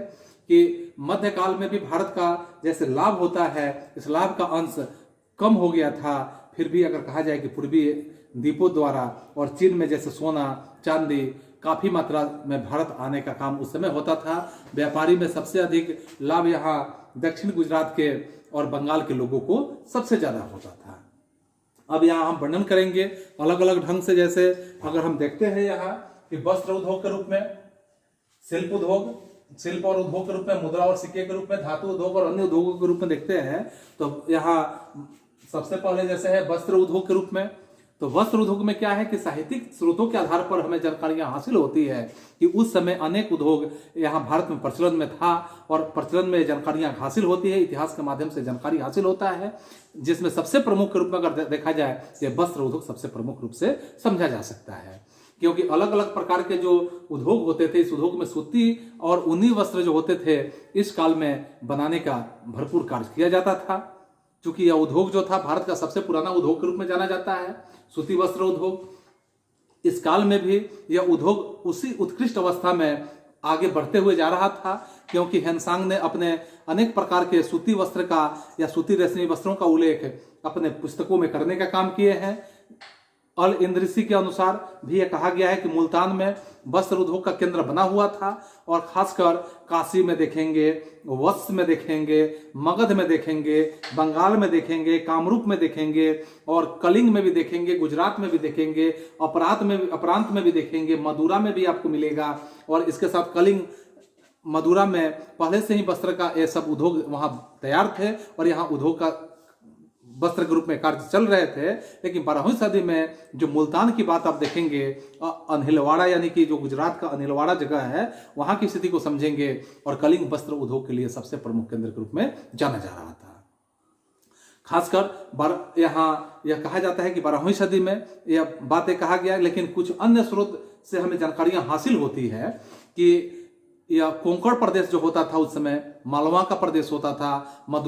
मालवा के प्रदेश के साथ मदुरा के में भी वस्त्र के उद्योग वहां देखे जा सकते हैं कि वस्त्र का उद्योग वहां पे था। भड़ौच में भी, भड़ौच जो जगह है, भड़ौच में भी बने हुए जो वस्त्र थे बहुत ही प्रसिद्ध वहां के वस्त्र होते थे, क्योंकि वे वरोच नाम से उस समय प्रसिद्ध था। आज भड़ौच के नाम से जाना जाता है, और उस समय जो था वरोच नाम से वो विख्यात था। और यहाँ संभ्रांत के रूप में अगर देखा जाए कि बने हुए जो वस्त्र खंबायत के रूप में या जाने जाते थे, भारत के जो वस्त्र होते थे, यहाँ के वस्त्र बुकरम विदेशों में सबसे ज्यादा निर्यात होने का काम होता था। वस्त्र खंबायत के रूप में भी जाना जाता था, और इस तरह से मध्य देश जो चुनरी के लिए कहा जाए तो चुनरी के लिए मध्य देश विख्यात देश के रूप में जाना जाता था। यहाँ कश्मीर में सफेद लीलन के लिए प्रसिद्ध जगह था कश्मीर, कि सफेद लीलन वहां प्राप्त होता था। इसके बाद आप देखेंगे कि सफेद लीलन के साथ साथ यहाँ वस्त्र, सफेद लीलन के साथ साथ आपको यह ज्ञात होगा कि जैसे जिसका निर्यात भारत से किया जाता था, दक्षिण में वस्त्र उद्योग के केंद्र जो थे, इस केंद्र में मुख्य रूप से कालीकट का नाम देखेंगे, कोयम्बटूर का नाम देखेंगे। वस्त्र के लिए बहुत विख्यात था, अर्थात भारत का वस्त्र जो था विदेशों में बहुत ज्यादा इसकी मांग थी, और विदेशों में हमारे यहाँ का जो उद्योग था वस्त्र उद्योग, यह बहुत ही उन्नत किस्म का उद्योग समझा जाता था। और इसका जो यहाँ कलाकारियां होती थी, या कलाकारियां विदेशों में सबके मन को भाने का काम करती थी। फिर हम यहाँ देखते हैं वस्त्र उद्योग के बाद देखेंगे कि शिल्प उद्योग यहाँ का किस प्रकार का हुआ करता था। शिल्प उद्योग में भारत जो था किस उन्नति के रास्ते पे था। तो यहाँ आर्थिक दृष्टि से अगर देखें तो 7वीं शताब्दी ईस्वी में हमें ज्ञात होता है कि जो यह काल होता है जड़ता और ह्रास के काल के रूप में जाना जाता है, कि जड़ता और ह्रास का जो नियम आप समझते हैं तो उसी नियम के रूप में यह जाना जा सकता है, क्योंकि भूमि पर अधिक से अधिक अगर कहा जाए कि दबाव और ग्रामीण अर्थव्यवस्था के विकास में यहाँ उद्योग धंधों के क्षेत्र में वाणिज्य व्यवसाय को बुरी तरह से प्रभावित करने का काम किया था। इसका परिणाम आपको देखने के लिए निश्चित रूप से मिलेगा कि आर्थिक अवस्था या उस समय की जो आर्थिक व्यवस्था हुआ करता था, इसके पूर्व में समान सुदृढ़ नहीं रहा करता था, क्योंकि साहित्यिक स्रोतों के माध्यम से इस काल में जब हम पाएंगे तो अनेक शिल्प और उद्योग का प्रचलन हमारे देश में देखने के लिए मिलेगा। और उस शिल्प और प्रचलन में हम देखेंगे कि इस काल में स्मृति के रूप में, शिल्प के रूप में और उद्योग के रूप में शूद्रों का एक तरह का यह व्यवसाय बतलाया गया है कि शूद्र इस व्यवसाय को कर सकते थे, और शूद्रों के लिए व्यवसाय बनाया गया था। और इसमें इस स्मृतियों में अगर कहा जाए तो यहाँ शिल्पों के अंतर्गत अनेक तरह के व्यवसाय, जैसे सूत बनाने का कार्य होता था, इसके बाद यहाँ वस्त्र निर्माण का कार्य होता था, धातु के रूप में कार्य होता था, हाथी दांत के रूप में होता था, लकड़ी और चमड़े का जो उद्योग किया जाता था, इससे संबंधित जितने उद्योग थे ये सभी उद्योग शूद्रों के रूप में रखे गए थे। लेकिन अगर हम 10वीं और 12वीं सदी के बीच के स्थिति का जिक्र करते हैं तो यहाँ पे हम पाते हैं कि यह शिल्प जो था, विज्ञान और शिल्पकारिता जो था, एक तरह के क्रांतिकारी परिवर्तन में भारत को लाने में कहीं भी इसमें अतिशयोक्ति नहीं है कि लाने में योगदान नहीं किया, क्योंकि उपलब्ध जितनी सामग्रियां हमें प्राप्त होती है, इन सामग्रियों से एक तरह के प्रमाण हमें स्पष्ट हो जाते हैं कि परंपरागत शिल्प कला का पैतृक रूप अगर देखें तो पूर्ववत रूप से रहा, और मंथर गति से इसमें धीरे धीरे इसमें बहुत ज्यादा परिवर्तन देखने के लिए हासिल हुआ। फिर हम यहाँ अगले बिंदुओं पर चर्चा करते हैं कि यहाँ शिल्प उद्योग के बाद मुद्रा एवं सिक्के के बारे में। तो मुद्रा और सिक्के के बारे में जब हम प्राप्त जानकारियां हासिल करते हैं तो मुख्य रूप से हम यहाँ देखेंगे कि विद्वान के अगर मतों के हिसाब से हम समझने की बात करते हैं तो काल की अपेक्षा जो मध्यकाल की स्थिति होता है, इस मध्यकाल की स्थिति में खासकर प्रस्तुत जो भी बातें आती है, इस बातों में यहाँ यह कहा गया है क्योंकि उस काल में सिक्के यहाँ उपलब्ध हुआ करते थे, और सिक्कों में वे अगर कहा जाए यहाँ तो यह कहा जाता है कि सिक्कों की कमी का कारण अगर था विदेशी व्यापार में ह्रास हो गया था, तो सिक्कों की कमी यहाँ होने लगी थी, क्योंकि जिसके कारण निर्यात के विनिमय में अगर देखा जाए तो सोना चांदी की मात्रा, यहाँ सोना और चांदी कम मात्रा में आना शुरू हो चुका था, और रोमन साम्राज्य के साथ साथ वस्त्र का व्यापार यहाँ पे बंद हो चुका था। अब अरबों का विस्तार के जब होने लगा, तो इस विस्तार के कारण हम देखेंगे कि मध्य एशिया के व्यापार में कमी देखने के लिए मिलने लगी। सामंती व्यवस्था जब भारत में प्रचलित होने लगा, तो इस सामंती व्यवस्था के साथ साथ जो यहाँ के राज्य अधिकारी हुआ करते थे, कर्मचारी हुआ करते थे, उनके वेतन मुद्रा के स्थान पर यहाँ भूमि के रूप में दिया जाना शुरू कर दिया गया। और इस तरह से सबसे अगर कहा जाए कि इससे सिक्के जारी करने की आवश्यकता ही अब नहीं रह गई। जब सिक्के जारी करने की आवश्यकता नहीं रही, तो यहाँ अरब व्यापारी जो थे, अरब यात्री थे, इनके वृत्तांतों से यह बात बिल्कुल स्पष्ट हो जाता है। अपनी बातों में स्पष्ट रूप से जिक्र करते हैं कि अंतर्राष्ट्रीय जो यहाँ एक तरह का व्यावसायिक संगठन होता है, या अंतर्राज्यीय यानी अंतर्राज्यीय रूप से अगर देखा जाए तो व्यापार वस्तुतः विनिमय प्रणाली का एक माध्यम होता है। और विनिमय प्रणाली के रूप में जैसे 10वीं और 12वीं शताब्दी के मध्य में अगर हम इसका जिक्र करते हैं, तो 10वीं और 12वीं के मध्य में राजवंशों के सिक्के एक तरह से देखने के लिए प्राप्त हुए हैं, और जिनके अगर हम वर्णन करें तो सिक्के बहुत ही कम हुए हैं। अधिकांश राज्यों के सिक्के जो हुए हैं, वहाँ सिक्कों में खासकर चांदी या तांबे के ही देखने के लिए मिले हैं। बंगाल और गुजरात में हम देखें, जहां पर बंगाल और गुजरात का जिक्र करते हैं, अनेक बंदरगाहों से जो विदेशी व्यापार का जिक्र होता है, तो विदेशी व्यापार होता था। बहुत कम सिक्के यहाँ पे मिले हैं। पाल और सेन शासकों के रूप में देखेंगे तो वे केवल देवपाल के जो 6 प्रकार के 6 सिक्के से यहाँ सिक्के प्राप्त हुए हैं। और गुजरात के चालुक्य राजाओं के बारे में देखेंगे तो यहाँ चालुक्य राजाओं के केवल जयसिंह सिद्धराज का नाम अगर देखें तो यहाँ पे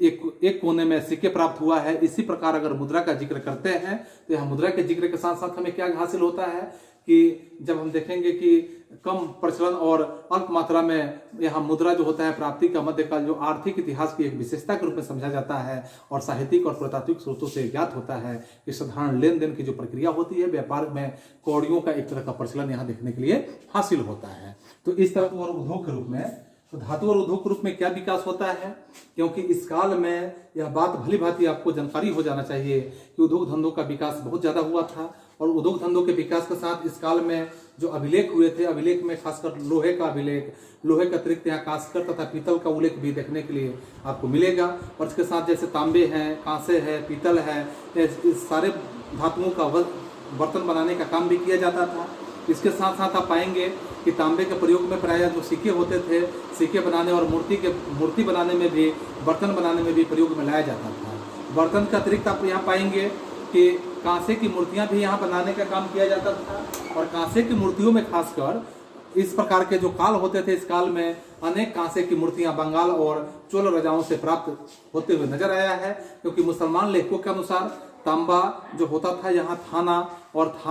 तांबे के रूप में थाना तथा देवल के फारस से आया करते थे। लेकिन अगर हम यहाँ जिक्र करें कि खेतड़ी का नाम देखेंगे, छोटा नागपुर का नाम देखेंगे तथा ढाका का नाम देखेंगे, इन यहाँ के खानों से तांबे का सबसे ज्यादा इस्तेमाल होता था और यहाँ से आमदनी भी बहुत बेहतर ढंग से होता था। सोने और चांदी का प्रयोग जो होता था मंदिरों की मूर्तियों के रूप में, और मंदिरों की मूर्तियों के साथ साथ देखेंगे पूजा के बर्तनों और आभूषणों के निर्माण आदि में प्रयोग में लाया जाता था। चोल कालीन जो साम्राज्य होता था, यहाँ उस चोल कालीन साम्राज्य के अभिलेखों से यह ज्ञात होता है कि चोलों के अधीन जो भी स्वर्ण कांड यहाँ होते थे, स्वर्ण मुद्राएं होती थी, यहाँ मणिकाणों का व्यवसाय उन्नति के चरमोत्कर्ष पे पहुंच चुका था, अर्थात बहुत ही आगे उन्नति कर चुका था। चोलों की अगर आर्थिक यहाँ काल के बारे में देखें, कांसे के सुंदर मूर्तियों के बारे में देखें, और यहाँ विशाल नटराज की जो मूर्तियां आपको देखने के लिए मिलेगा, ये बहुत बड़ी संख्या में बनाई गई थी। और धातु के युग में धातु के माध्यम से यहाँ जो युद्ध होने का सामान भी तैयार करने का काम किया जाता था। उड़ीसा की स्थिति को जब समझेंगे तो यहाँ उड़ीसा में लोहे के जो सहतीर बनाकर मंदिरों में लगाए जाते थे, और लोहे का सहस्तिर बनाकर मंदिरों में लगते थे, तो लोहे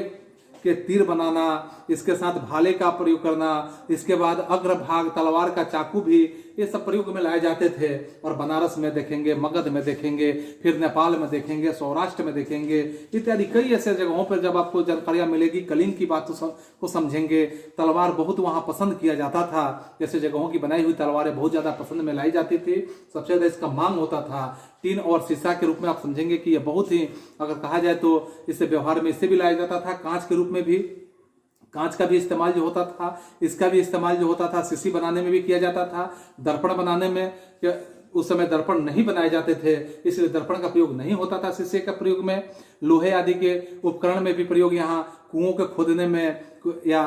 पानी से सिंचाई करने के प्रयोग में भी यह प्रयोग होता था, तेल निकालने में भी। और इसके साथ जो कि एक तरह के कुचलने के लिए, अर्थात या मछली को पकड़ने के लिए, रथ बनाने के लिए भी लोहे का इस्तेमाल किया जाता था। फिर इसके अलावा अंतिम हम यहाँ व्यापार का जिक्र देखते हैं, तो इसमें अन्य उद्योग के रूप में हम समझेंगे कि अन्य उद्योग कौन कौन से थे उस दौरान, यानी 650 से लेकर 1200 ईस्वी के बीच में ये कौन कौन से उद्योग थे। तो चमड़े के जूते बनाने का काम भी उस समय होता था। विदेशों को भी इनका निर्यात करने का काम किया जाता था, अर्थात भारत में जो तैयार होता था विदेशों में बेचा जाता था। चमड़े के रूप में से पानी ढोने के, यानी कि चमड़े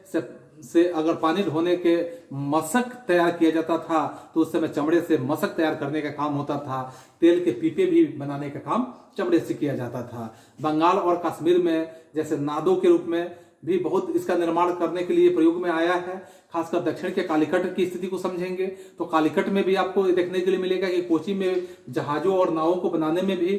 इसके निर्माण के लिए या विख्यात रूप से कालीकट और कोची समझा जाता था। खासकर समुद्र से पानी के, यानी समुद्र के पानी से नमक बनाने का भी यह व्यवसाय दक्षिण भारत का एक प्रमुख उद्योग के रूप में समझा जाता था। इसके साथ साथ समुद्र से मोती भी निकालने का काम उस समय होता था। खासकर राष्ट्रकूटों के अधीन हम यहाँ हीरो की बात करें तो हीरो, और इसके साथ अगर हम देखें कि हीरो के साथ साथ यहाँ हीरो की खाने जो होती थी, खासकर जिनसे हीरा निकालने का काम किया जाता था। फिर हम कुम्भकारों के रूप में देखेंगे कि व्यवसाय भी कुम्भकारों का बहुत उन्नति के अवस्था में बना हुआ था। मिट्टी के सुंदर से सुंदर वस्त्र बर्तन बनाने का काम किया जाता था, सुंदर सुंदर खिलौने बनाने का काम होता था। राष्ट्रकूटों के माध्यम से राज्य के जो इस तरह के राज्य के जो सौगोन होते थे, सौगोन की लकड़ी होता था, जिसे हम अपने देहात की भाषा में सागौन कहते हैं, तो इस तरह के उत्पादन बहुत ही ज्यादा देखने के लिए मिलेगा। कर्नाटक और आंध्र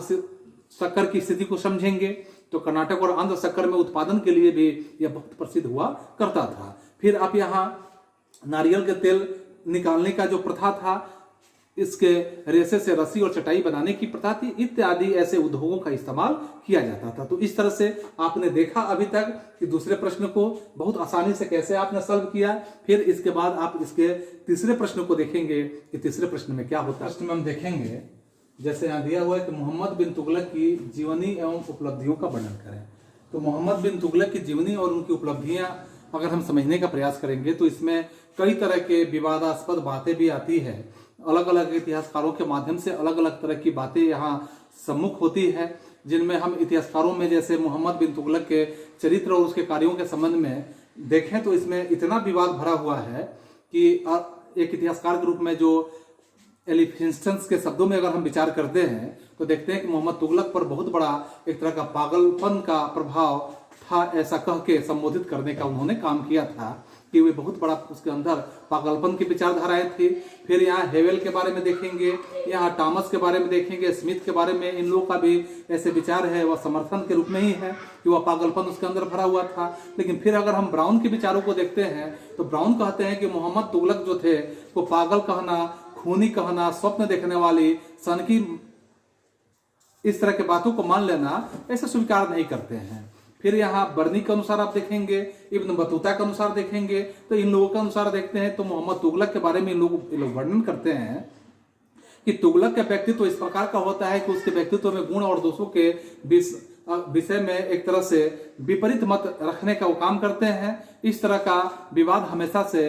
चलते चला आ रहा है और आज भी इतिहासकारों के बीच में इस तरह के विवाद बने हुए हैं। मोहम्मद तुगलक के बारे में अगर ऐसे समझा जाए तो वह एक योग्य तथा कुशल शासक के रूप में जाना जा सकता है। वह एक उच्च कोटि का विद्वान है, इसमें या उच्च कोटि का विद्वान था, इस बात पे कहीं कतई अगर कहा जाए तो इसमें दो राय नहीं है। उसके कार्यों का समकालीन लोगों ने तो प्रशंसा भी किया है, उसकी बुद्धि भी तीक्ष्ण थी, इसमें भी कहीं शक नहीं जाहिर होता है। उनकी स्मरण शक्ति भी तीव्र थी, इसमें भी कहीं शक नहीं है, क्योंकि वह तर्क शास्त्र के बारे में, गणित शास्त्र के बारे में, ज्योतिष शास्त्र के बारे में और भौतिक शास्त्र के बारे में एक अच्छे ज्ञाता के रूप में जाने जाते हैं। उसे फारसी कविता का बहुत अच्छा समझ आता है और उसका ज्ञान होता है। उसे अगर उसी पात्र में देखा जाए कि उसे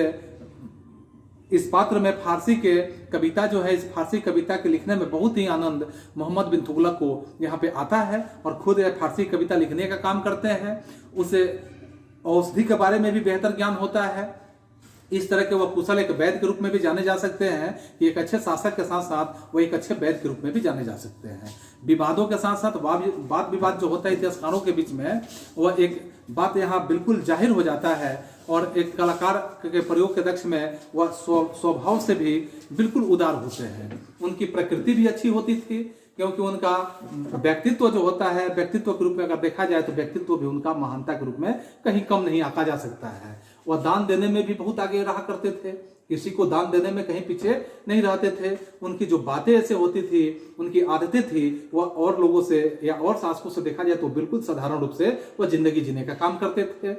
प्रचलित जो उनके सामाजिक बुराइयों के बारे में अगर जिक्र किया जाए तो बुराइयों से उनका जिक्र बहुत दूर दूर तक अगर संबंध जोड़ा जाए तो यह संबंध नहीं के जैसा हो सकता है। इसी संबंध में एक महत्वपूर्ण इतिहासकार इब्न बतूता अपने विचारों को रखते हैं और कहते हैं कि वह सबसे ज्यादा अगर कहा जाए तो नम्र मनुष्य के रूप में जाना जाता है। एक ऐसा मनुष्य था जो सदा ठीक और सच्चे काम को करने के लिए अक्सर उत्सुक रहता था और प्रेरित होते हुए अपना काम करते रहता था। फिर यहाँ कुछ इतिहासकार इस बात को स्वीकार करते हैं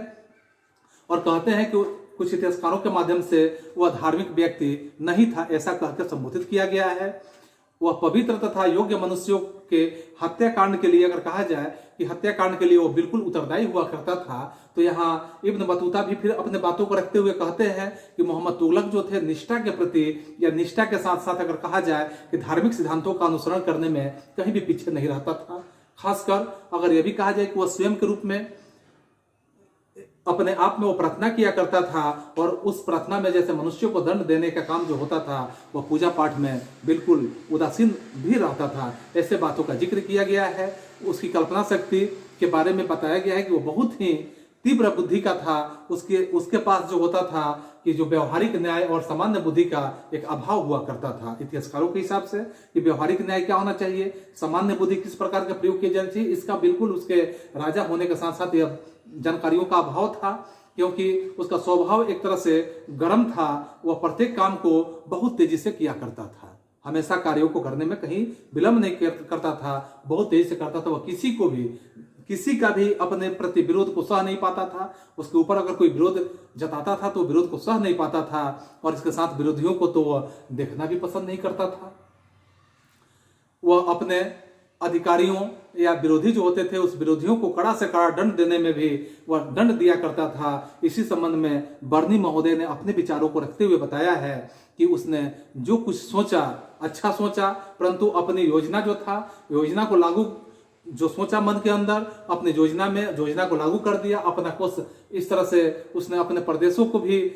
एक तरह से कहा जाए कि लागू कर दिया। उसने अपने प्रदेशों को भी खो देने में कहीं पीछे नहीं हटा। उसने अपनी जनता को असंतुष्ट कर दिया और अपना जो भी राजकोष था उस राजकोष को ही रिक्त कर दिया। विस्मय के बाद अगर विस्मय आया तो इसलिए अगर यह कहा जाता है कि गड़बड़ चरम सीमा पर, उसकी इतनी गड़बड़ी थी कि वह चरमों सीमा पर पहुंच गई थी। इसलिए उसके सैनिक और सेवक में यह तीतर बितर होने की दशा बिल्कुल बन चुकी थी और सुल्तान के मस्तिष्क की बात कहा जाए तो अपने मस्तिष्क का संतुलन ही खो बैठा था। यानी अपने दिमाग को इस तरह से अगर सीधा कहा जाए तो पागल हो चुका था और वह अंत में अपनी प्रजा के प्रति भी बिल्कुल रुष्ट हो चुका था। एक दिन मोहम्मद तुगलक ने बर्नी महोदय से यहां तक भी कह चुका था कि मेरा राज्य जो है वो रोगी है। मेरा राज्य ही क्या है कि रोगी है और कोई भी औषधि इससे अच्छा कर ही नहीं सकता है। वैद्य सिर का दर्द अच्छा करता है जब ज्वर आ जाता है और इसके साथ और ज्वर ठीक करता है तो अन्य रोग उभर कर चले आते हैं। यानी यह यहाँ मोहम्मद बिन तुगलक का शब्द है कि जब ज्वर का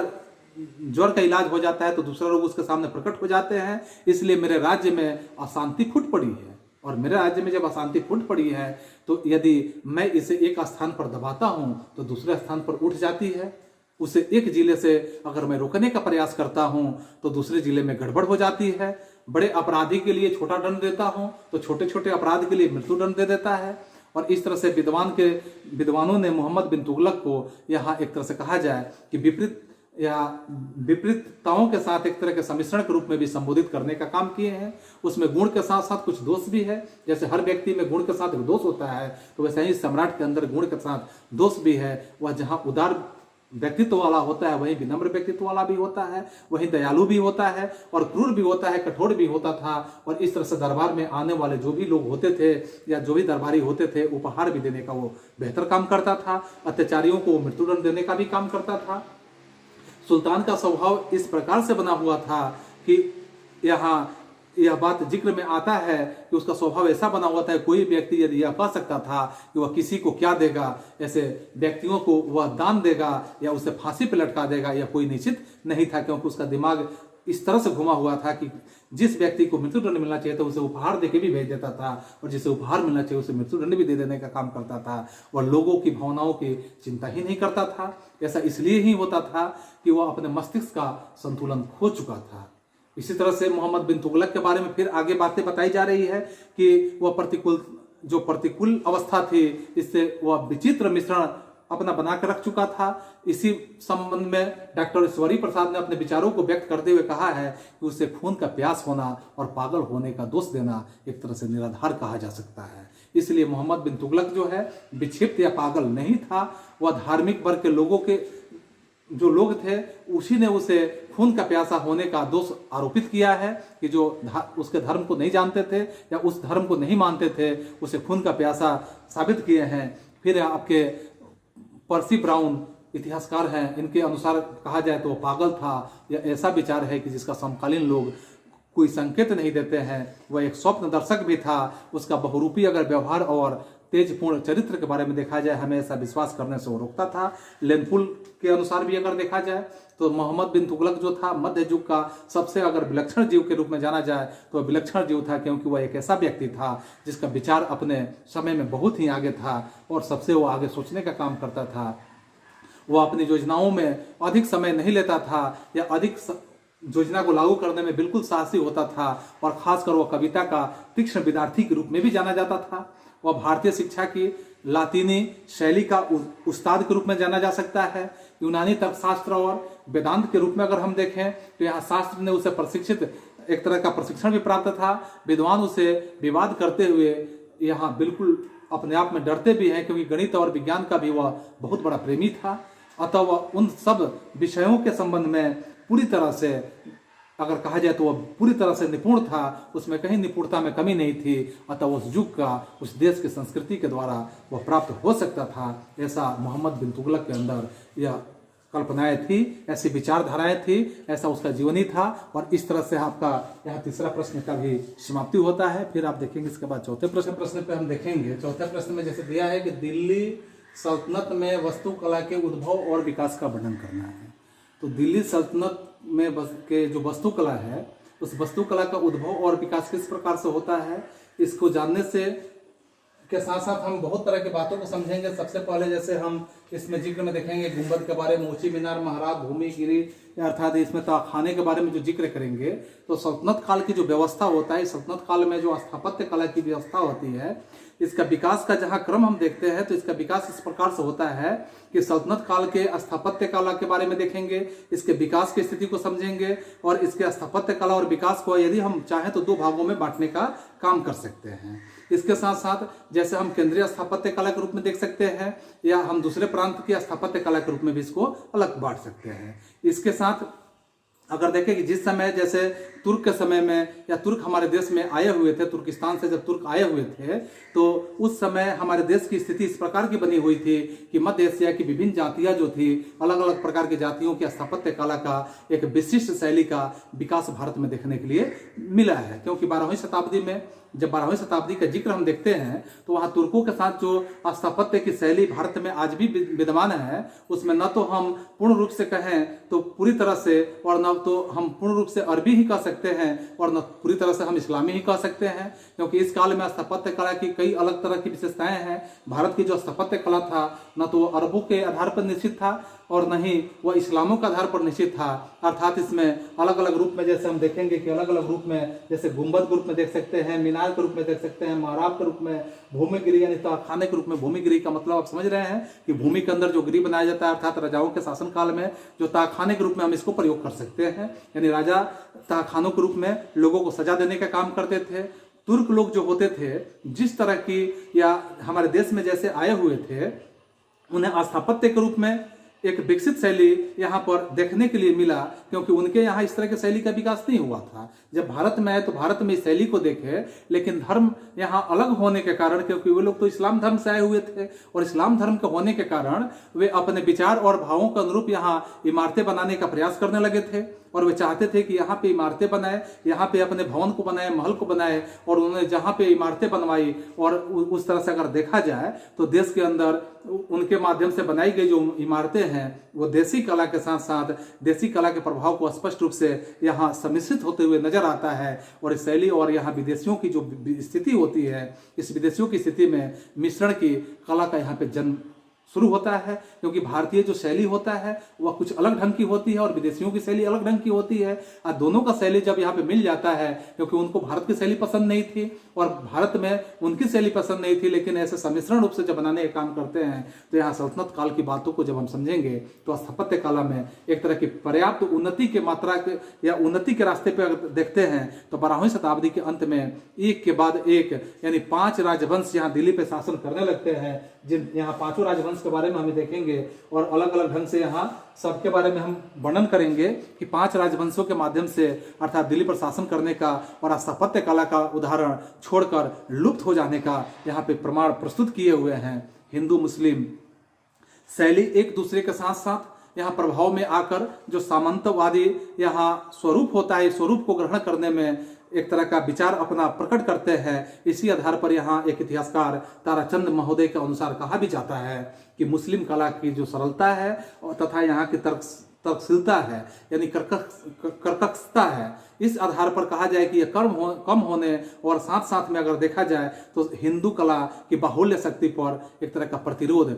मुस्लिमों के द्वारा लगा दिया गया। और खासकर शिल्प के स्थिति में, कौशल की स्थिति में, अलंकरण की स्थिति में ऐसी बहुलता उनको यहाँ ला देना तथा सामान्य जो पुनर्रचना है यहाँ भारत में, यहाँ हिंदू या पूरी तरह से पहले से यह रचित थी, लेकिन सीधे साधे गुंबद का यहाँ सपाट बना देने का काम, दीवारें जो थी विशाल आंगन तथा यहाँ डटदार हुआ करता था, वैसे छतों पे मुसलमानों द्वारा लाई हुई जो विशेषताएं थी यह स्वीकार करना पड़ेगा। यह भारतवासियों के लिए संभव हो पाया क्योंकि केवल हिंदू कला के ढांचे बल्कि संपूर्ण भाव और कल्पनाओं की बात की जाए तो इस प्रकार यहाँ विलीन हो गई कि शायद ही अगर कहा जाए तो कोई हिंदू चित्र या रूप ऐसा देखने के लिए नजर आए जिसे मुसलमानों द्वारा नहीं अपनाया गया हो। खासकर सभी दृष्टिकोणों से अगर हम देखते हैं, जैसे आप इसका एक उदाहरण देखेंगे कि जैसे अयोध्या के जो मंदिर हुआ करता था उसे बाबरी मस्जिद का नाम दे दिया गया, तो बाबर नामा के द्वारा दिया गया। तो इस तरह की बातें यहाँ पे हम यहाँ दिल्ली सल्तनत की स्थिति में देखेंगे तो सभी दृष्टिकोणों को ध्यान में रखते हुए इस नवीन शैली का नाम जैसे भारतीय मुस्लिम वास्तुकला शैली के रूप में न रखकर विदेशी मुस्लिम शैली के रूप में अगर हम देखने का प्रयास करेंगे तो उपयुक्त प्रतीत यह देखने के लिए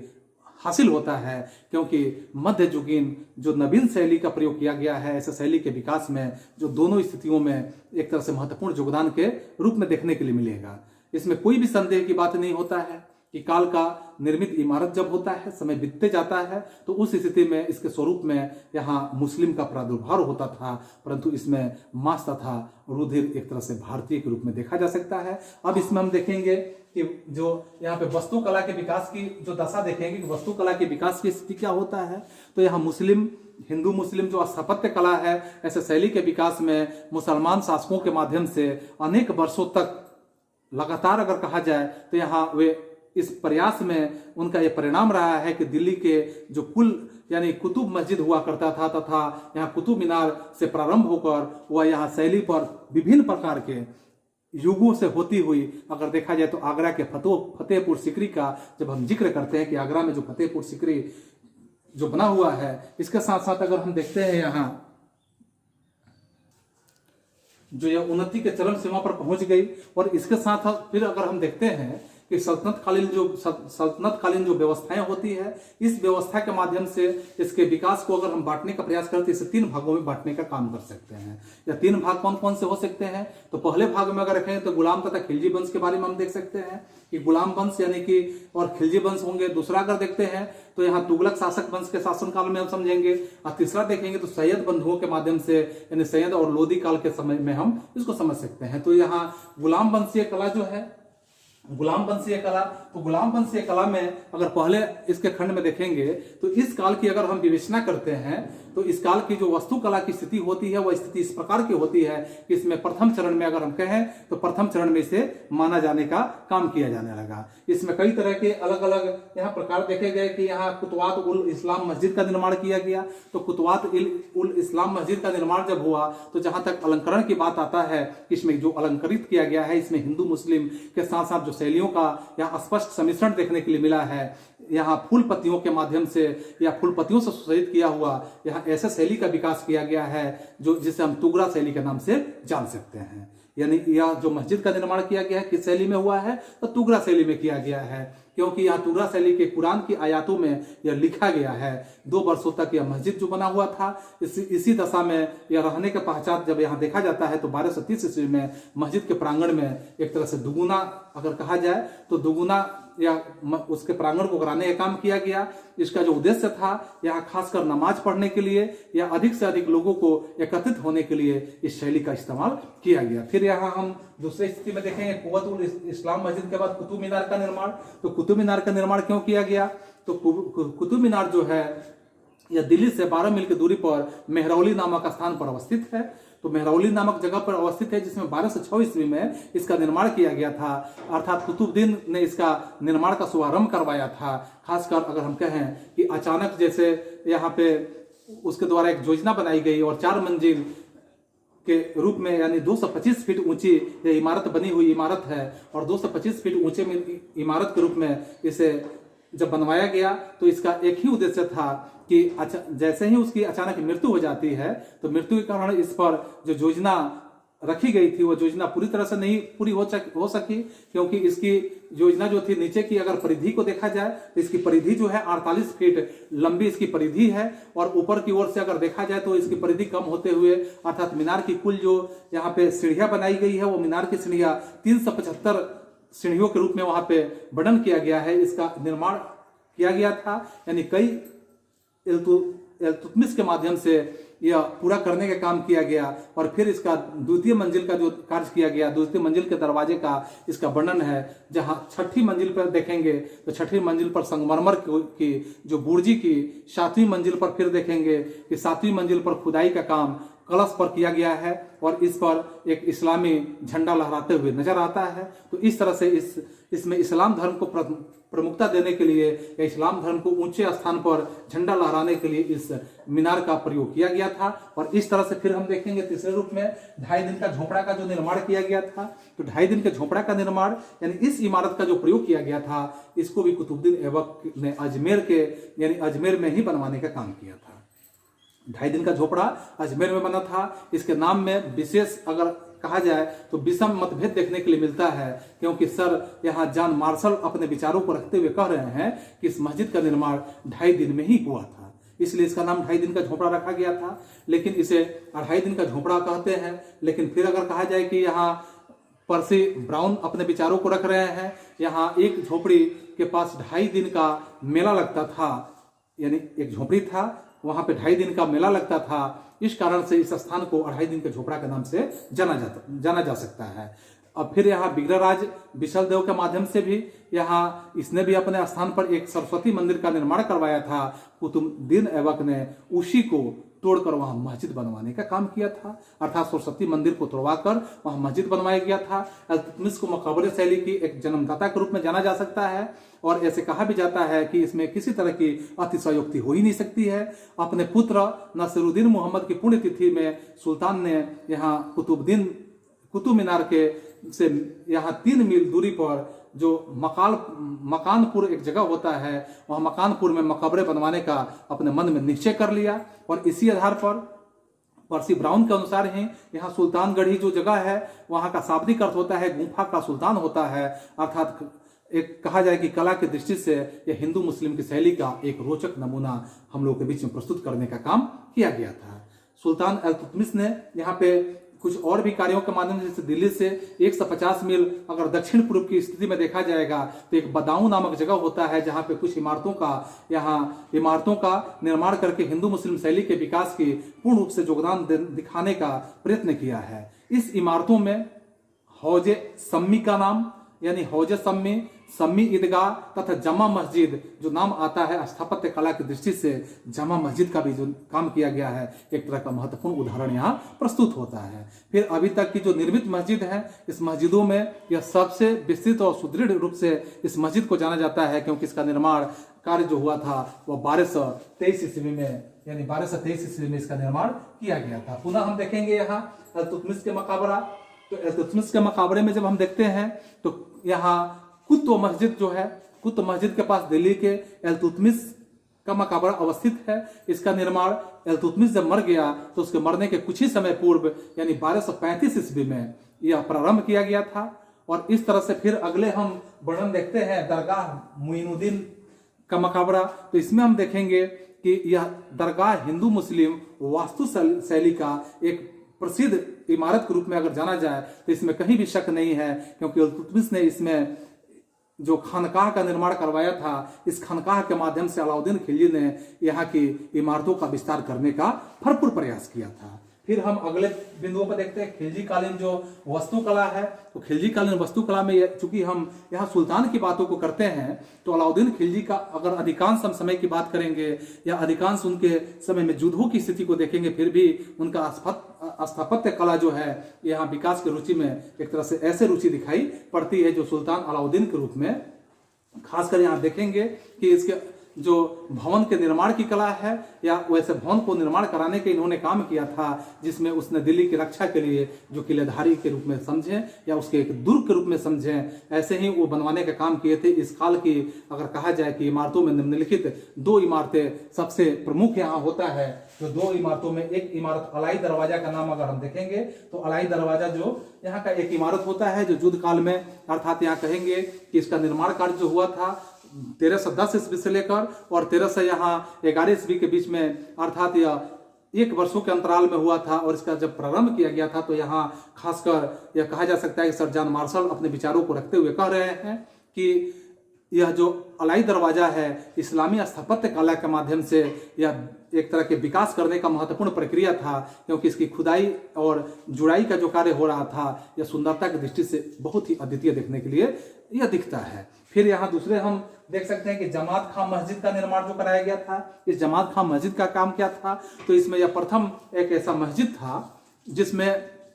पूरी तरह से मुस्लिम शैली पर यह निर्मित की गई एक मस्जिद थी, जो भारत की यह मस्जिद थी। और अलाउद्दीन के शासनकाल में या शासनकाल के जो अंतिम दिनों की बात करेंगे तो अंतिम दिनों में से निजामुद्दीन औलिया के कब्र के समीप ही इस मस्जिद का निर्माण करवाया गया था, क्योंकि कुतुब में यह लगभग कहा जाए कि कुतुब से यह स्थान 6 मील की दूरी पर अवस्थित है। और इसमें अलाउद्दीन खिलजी के अंतिम वर्षों के जो अति अशांति में जो जीवन होता है, तो अंतिम वर्षों में जहाँ पे वो अपने आप को अशांति महसूस करते हैं वहाँ वैसे वातावरण की छाप पर इमारत का वह दिखाई देते हैं। और फिर यहाँ अगर हम देखें तो तुगलक वंशीय युग का अगर हम जिक्र करते हैं कि तुगलक वंशीय युग किस प्रकार का होता है, तो तुगलक काल में जब हम देखेंगे कि इसमें भारत के लगभग हम जिक्र करते हैं कि 100 वर्षों तक इस वंश का राज्य काल रहा भारत में, तुगलक वंश का। चूंकि यह वंश जो था अनेक सुल्तान, इस वंश में कई प्रकार के सुल्तान अलग अलग रूप से हुए, लेकिन केवल 3 ही सुल्तान ऐसे निर्माण कार्य को प्रथमुखता या प्रखरता के रूप में प्रस्तुत किया और उनको निर्माण कार्य में बहुत रुचि भी थी। जैसे खिलजी कालीन इमारतों की सजावट की हम जिक्र करते हैं, तो खिलजी कालीन इमारत की जो सजावट है, इस सजावट के स्थान पर जो तुगलक कालीन इमारतें हैं, इस इमारतों में जो सादगी की व्यवस्था की गई है, ऐसे विशालता की व्यवस्था की गई है, वो सबसे ज्यादा इसका अधिक प्रयोग देखने के लिए मिलेगा। इसके साथ साथ इसका प्रमुख कारण अगर देखेंगे आर्थिक कठिनाइयों के कारण, आर्थिक कठिनाइयां जो है तथा खिलजी काल में जो अव्ययता के लिए प्रति अगर हम देखते हैं इसको, तो यहाँ सर्वसाधारण के प्रतिरोध की भावना यहाँ प्रकट होती है, जिसमें हम सबसे पहले यहाँ देखेंगे गयासुद्दीन के मकबरा के बारे में। तो गयासुद्दीन के यानी सबसे पहले यहाँ तुगलकाबाद की बात है, तुगलकाबाद के बारे में देखेंगे तो यहाँ तुगलक वंश का जो संस्थापक हुआ करते थे गयासुद्दीन तुगलक, तो गयासुद्दीन तुगलक वास्तुकला के बहुत ही प्रेमी व्यक्ति माने जा सकते हैं और बहुत ही प्रेमी होने के कारण उसने दिल्ली के पास ऊंची पहाड़ियों पर एक नगर बसाने का भी काम किए थे। एक यहाँ तक कि उन्होंने एक दुर्ग का उन्होंने निर्माण भी करवाया था और एक दुर्ग यानी 56 कोट के नाम से वो प्रसिद्ध जाना जाता है, अर्थात इनका जो दुर्ग बना था इसे 56 कोट के नाम से भी जाना जाता है। मिस्र के पिरामिडों की भांति इनकी जो दीवारें हैं, या दीवारें भीतर की ओर से यह भी मिस्र के पिरामिड की तरह क्या है, झुकी हुई है, जो ऐतिहासिक या आपके बिंदु बनते हैं। फिर आप देखेंगे गयासुद्दीन, यहाँ गयासुद्दीन के मकबरा के बारे में, तो गयासुद्दीन का जो मकबरा होता है, यह मकबरा तुगलकाबाद के पास एक ऐसे जगह पे होता है यानी कि कृत्रिम झील के मध्य में यह निर्मित किया गया है। और कृत्रिम झील यानी कि कृत्रिम झील समझ रहे हैं कि मानव द्वारा बनाया गया झील है, जिसमें इसकी सुंदरता को बढ़ाने के लिए उस झील के बीचों बीच में इसे बनाने का काम किया गया है। दुर्ग की भांति इसका प्रयोग किया जाता है, क्योंकि यह मकबरा जो है यहाँ मकबरा के रूप में कहा जाता है कि मकबरा सुल्तान गयासुद्दीन तुगलक के दृढ़ चरित्र के बारे में तथा उसके व्यक्तित्व को यह उपस्थित करता है, उसे प्रस्तुत करता है। और इसी आधार पर सन जॉन मार्शल ने अपने विचारों को रखने का काम किए हैं कि कुछ त्रुटियों के बावजूद भी यह मकबरा अगर कहा जाए तो नवीन शैली की तरफ आकृष्ट है और सुशोभित करने का काम करती है। फिर हम यहाँ अगर आदिलाबाद का किला का जिक्र करते हैं, तो यहाँ इसके पहले हम देखेंगे यहाँ कि मोहम्मद तुगलक की जो बनाई गई इमारतें हैं, यह आदिलाबाद के किला में है, जो मोहम्मद तुगलक के द्वारा यह बनाई गई किला है। मोहम्मद तुगलक के द्वारा यहाँ अगर हम इसका जिक्र करते हैं तो आदिलाबाद का किला आता है, जिसमें हम देखेंगे मोहम्मद तुगलक एक महत्वाकांक्षी शासक के रूप में जाना जा सकता था, क्योंकि उसने तुगलकाबाद के समीप में ही एक आदिलाबाद नामक एक किले की स्थापना करने का प्रयास किया था। आज यह खंडहरों के रूप में विद्यमान है, जो दिल्ली जाने के समय में आप इसे देख सकते हैं। फिर यहाँ जहां पनाह नगर की बात करेंगे कि जहां पनाह नगर जो होता है, यह जो है दिल्ली के दौलताबाद जो उस समय राजधानी हुआ करता था, तो उस राजधानी में परिवर्तन के बाद उसे जो राय पिथौरा के नाम से जानेंगे, और जो सीरी के मध्य में यह अवस्थित एक नगर जहां पनाह बसाने का इसने काम किया था। फिर हम यहाँ समझेंगे इनके बारे में कि उस नगर के जो आज भी ध्वंसेश बचे हुए हैं, यानी उसके जो कुछ स्थितियां बची हुई है, खंडर बचे हुए हैं, मौन रूप में आज भी उस महान व्यक्ति की गीतों को गाने का काम करते हैं। फिर यहाँ इसके साथ साथ हम देखेंगे कि सतपुल, यहाँ जहां पनाह नगर तो समझ लिए, फिर सतपुल का स्थिति समझेंगे। सतपुल क्या है, तो सतपुल में जब देखेंगे तो इसमें यह नगर जो है ऐसे अवशेषों के रूप में, या सतपुल आज भी यह विद्यमान अवस्था में है, क्योंकि यह 2 मंजिला पुल के रूप में बना हुआ है, जिसके द्वारा अगर इस शैली का देखा जाए कि इसके द्वारा झील से पानी उठाकर यहाँ नगर में एक तरह से समस्त कहा जाए कि सामंत के माध्यम से या सामंत के रूप में निवास स्थान या स्थापत्य शैली का एक अच्छा एक तरह का यहाँ पानी उठाकर या पहुंचा देने का काम करता है। इसे सात इसमें 7 तरह के या उस समय का बना हुआ, उसमें 7 तरह की घुमाव स्थिति बनी हुई है, और ऐसे घुमाव स्थिति बनी है कि देखने में बहुत ही नमूना प्रस्तुत होता है। फिर हम यहाँ 12 खंभा की बात करेंगे। यह भी आपका 12 खंभा जो बना हुआ है, या 12 खंभा कहाँ है, तो 12 खंभा नामक एक सामंत जो है अपने निवास स्थान में, वो भी एक स्थापत्य शैली का निर्मित प्रारूप है, क्योंकि इस इमारत की सबसे बड़ी विशेषता या सुरक्षा के लिए अगर कहा जाए कि यह बहुत बड़ी गुप्त स्थान के रूप में जाना जाता है। फिर हम यहाँ फिरोज तुगलक के कालीन के समय के यहाँ कला की स्थिति को समझेंगे कि फिरोज तुगलक के कालीन जो कला स्थिति है, इसके बारे में जब जिक्र करते हैं तो यहाँ इतिहासकार के रूप में जैसे फरिश्ता अपने विचारों को रखते हुए कहते हैं कि सुल्तान फिरोज तुगलक जो थे वास्तुकला के वो भी बहुत बड़े प्रेमी थे, और इतने प्रेमी थे कि स्वयं फिरोज शाह यहाँ पे तुगलक ने अपनी आत्मकथा को सुनाते हुए कहीं थकते नहीं हैं, क्योंकि यहाँ फतुहाते के रूप में एक तरह से उन्होंने फिरोज शाही लिखा हुआ फतुहाते फिरोज शाही, यानी फतुहाते फिरोज शाही का मतलब होता है कि जो अपने जीवनी के रूप में फिरोज शाह तुगलक ने स्वयं अपनी जीवनी लिखा हुआ है, और ईश्वर द्वारा वे बता रहे हैं यहाँ ईश्वर द्वारा प्रदत्त अनेक वरदान जो है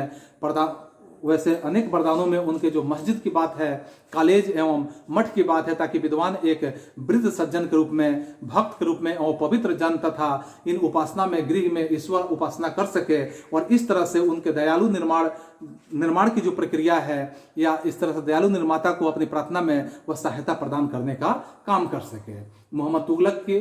जो अनावश्यक खर्च के कारण कहा जाए कि उस समय राजकोष रिक्त हो चुका था, और राजकोष इतना रिक्त हो गया था कि क्योंकि इनका इतना अनावश्यक खर्च बढ़ गया था, इस तरह से यह प्रबल इच्छा होते हुए भी फिरोज शाह तुगलक जो थे सीमित आर्थिक साधनों के कारण अधिक धन खर्च करने में वह बिल्कुल असमर्थ स्थिति में थे, और उसने पत्थरों की काट छांट करने के बजाय वहां पे क्या किया कि सीधे गढ़े हुए पत्थरों का ही प्रयोग करके भवन का निर्माण कर दिया, और ऐसे ही शैली का उन्होंने प्रयोग किया। और इसके साथ फिर यहाँ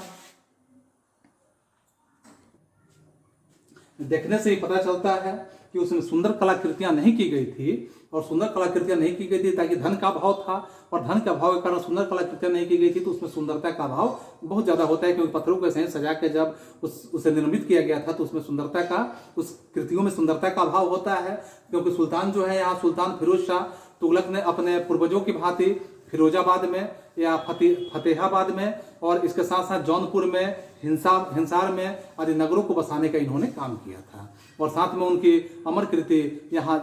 यमुना नहर के रूप में जाना जाता है कि यमुना नहर इनकी एक अमर कृति है। और इस तरह से फिर हम देखेंगे यहाँ फिरोज शाह कोटला के बारे में कि फिरोज शाह कोटला जो है, इनके संबंध में अगर समझते हैं तो सुल्तान फिरोज शाह कोटला के बारे में अगर हम जाने तो यह 5वीं दिल्ली के, यानी कि फिरोज तुगलक ने 5वीं दिल्ली बसाने का काम किए थे, और 5वीं दिल्ली के रूप में उसमें एक तरह का महल की स्थापना भी इन्होंने किया था। और खासकर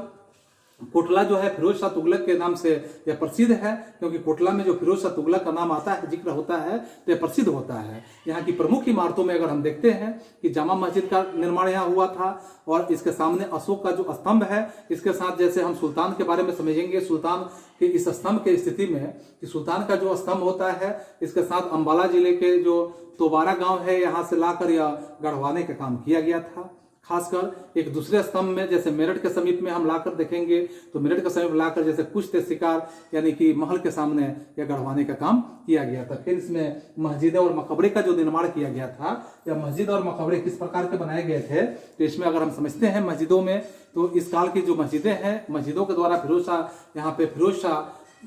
के द्वारा जो मस्जिदें निर्मित किया गया था, इसमें कोटला में कहीं अधिक समय तक, यानी उस समय अगर कहा जाए कि उस समय की वास्तुकला की एक अच्छे ज्ञान के रूप में यहाँ देखा जाता है, एक अच्छी कलाकृति के रूप में देखा जाता है। अधिकांश मस्जिदें दिल्ली में ही अवस्थित किया गया था। उसमें प्रमुख है, जैसे आप प्रमुख मस्जिदों में नाम देखेंगे, काली मस्जिद का नाम आता है, फिर आप दूसरे मस्जिद का नाम देखेंगे जो खिड़ी मस्जिद का नाम आता है, फिर अगले मस्जिद में बेगापुरी मस्जिद का नाम आता है, फिर यहाँ कलान मस्जिद का नाम आता है। तो आदि ऐसे मस्जिदों का निर्माण जो सबसे ज्यादा दिल्ली में ही किया गया है। फिर आप मकबरों के बारे में देखेंगे कि मकबरे किस प्रकार की बनाई गई थी, मकबरों का क्या इस्तेमाल किया गया था। तो यहाँ मकबरों में जैसे फिरोज शाह का मकबरा जब देखेंगे कि फिरोज शाह का मकबरा, जिसमें सबसे पहले मकबरा में फिरोज शाह का मकबरा है, तो इसमें दिल्ली के हौजे खास के निकट ही, हौजे खास एक जगह है जहां उसके निकट ही फिरोज शाह तुगलक का बनाया हुआ मकबरा अवस्थित है। यह वर्गाकार आकार में बनाया गया एक मकबरा है। इसे देखने से ही स्पष्ट हो जाता है कि हिंदू मुस्लिम शैली का यहाँ पे पूर्ण विकसित परंपरा का प्रयोग किया गया था। फिर अगर हम अगले यहाँ देखेंगे खान ए जहां तलंगनी का मकबरा का जब जिक्र करते हैं तो इस मकबरे में जब प्रयोग करेंगे तो यहाँ पे देखेंगे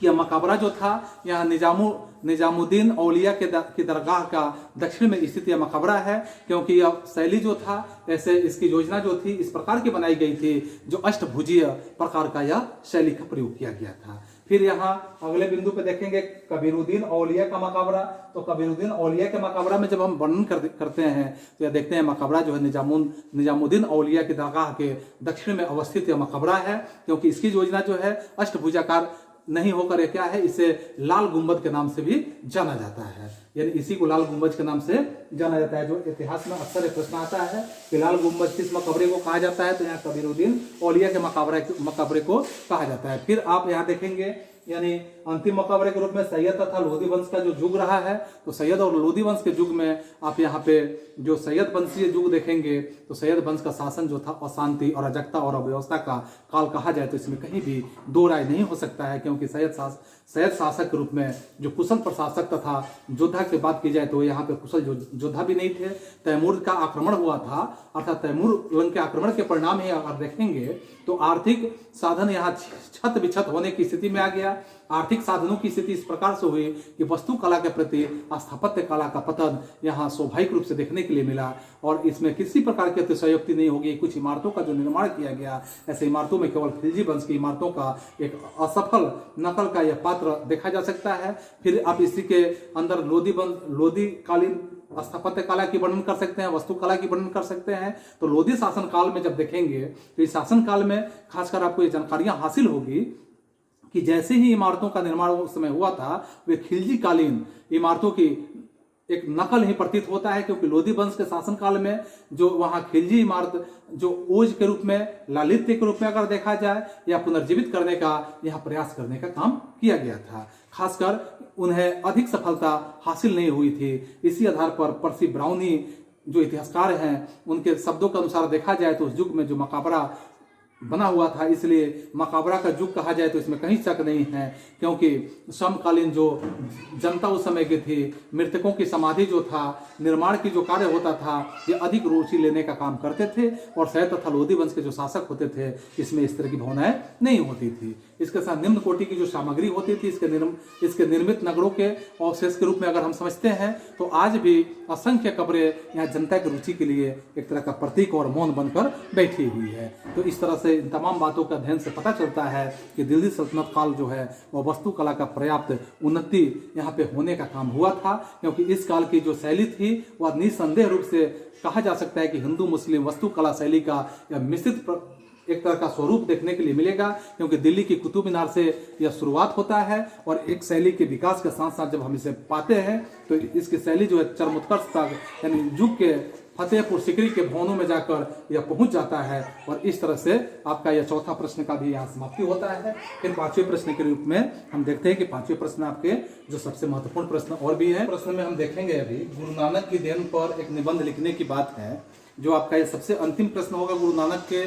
यहाँ गुरु नानक के देन पर जो निबंध की बात होगा कि गुरु नानक के बारे में आप जानेंगे कि इनके संबंध में कई तरह की बातें, जैसे आप इनके संबंधित कुछ बातों को देखेंगे ऐसे कि 1469 ईस्वी से लेकर 1538 ईस्वी के बीच में, 1469 ईस्वी से लेकर 1538 ईस्वी के बीच का इनका समय काल रहा है, जिस समय में इस अवधि में यानी ऐसे प्रारंभिक समय में कहा जाता है कि भारतीय इतिहास के रूप में राजनीतिक अगर क्षितिज की बात करें तो संहारक युद्ध हो जिसमें शासकीय एक तरह की अस्थिरता की बात आती है, अराजकता के समय की बात आती है, और धार्मिक रूप से अगर हम असहिष्णुता की बात करते हैं तो ऐसे असहिष्णुता की बात यहाँ पे प्रस्तुत होता था, क्योंकि सारे प्रतिकूल जो परिस्थितियां थी ऐसे स्थितियों में नानक के जो बचपन का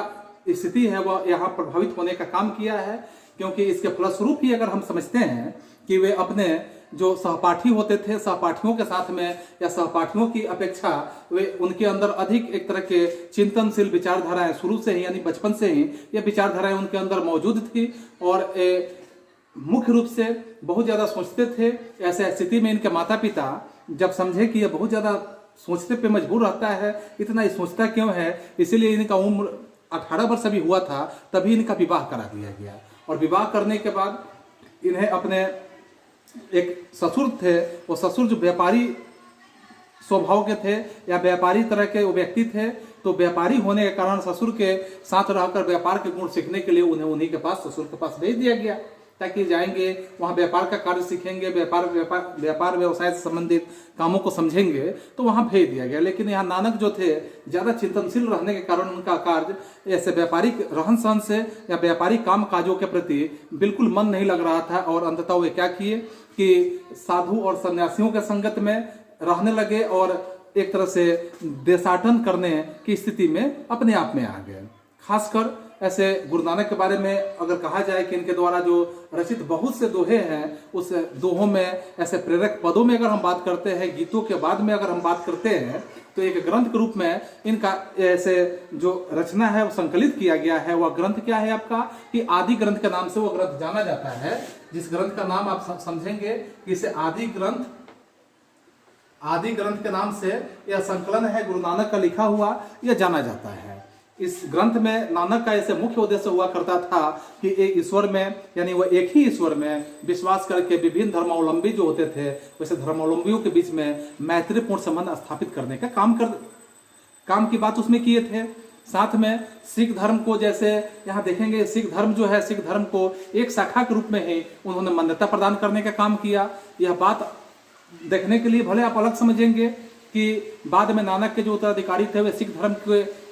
अलग अलग अगर देखा जाए कि धर्म के रूप में स्थापित करने का काम किया गया। ऐसे नानक की जो मृत्यु यहाँ 1538 में हो जाती है, तो 1538 में नानक की मृत्यु हो जाती है। तो मृत्यु होने के बाद इनके हम धार्मिक सिद्धांतों की अगर जिक्र करते हैं कि गुरु नानक का जो धार्मिक सिद्धांत था, या धार्मिक सिद्धांत किस प्रकार का था, तो यह सिद्धांतों पे जब हम जिक्र करते हैं, सिद्धांतों पर चर्चा करते हैं, तो नानक का यह मानना था कि ईश्वर के दृष्टि में जितने लोग हैं, जितने मनुष्य हैं, सभी मनुष्य एक जैसे ही हैं। कोई हिंदू है और कोई मुसलमान यहाँ अलग अलग जो बने हुए हैं, या कोई ना हिंदू है और नहीं कोई मुसलमान है। इसी के फलस्वरूप उनके शिष्य जो थे, शिष्यों में सभी धर्म और सभी जाति के जो लोग थे, यहाँ तक कि ब्राह्मण लोग भी थे, सभी के सभी लोग इसमें शामिल थे। नानक का यह भी मानना था कि मनुष्य जो है अपने ही सामाजिक स्थिति और प्रतिष्ठा, मनुष्य के अंदर जो होता है सामाजिक स्थिति और सामाजिक स्थिति से वह प्रतिष्ठित हो सकता है, या सामाजिक स्थिति से वह सिर्फ प्रतिष्ठित नहीं हो सकता है, बल्कि प्रतिष्ठा का निर्धारण यदि करना है मनुष्य के अंदर, तो व्यक्तिगत गुण और भगवान में उनके अंदर श्रद्धा होने की जरूरत होती है। भगवान भी मनुष्य के गुणों के आधार पर ही एक तरह से परीक्षण करने का काम करते हैं, और न कि अगर जातियों के आधार पर देखा जाए या धर्म के आधार पर देखा जाए, तो भगवान में निराकार रूप देखने में वो बिल्कुल विश्वास रखते थे।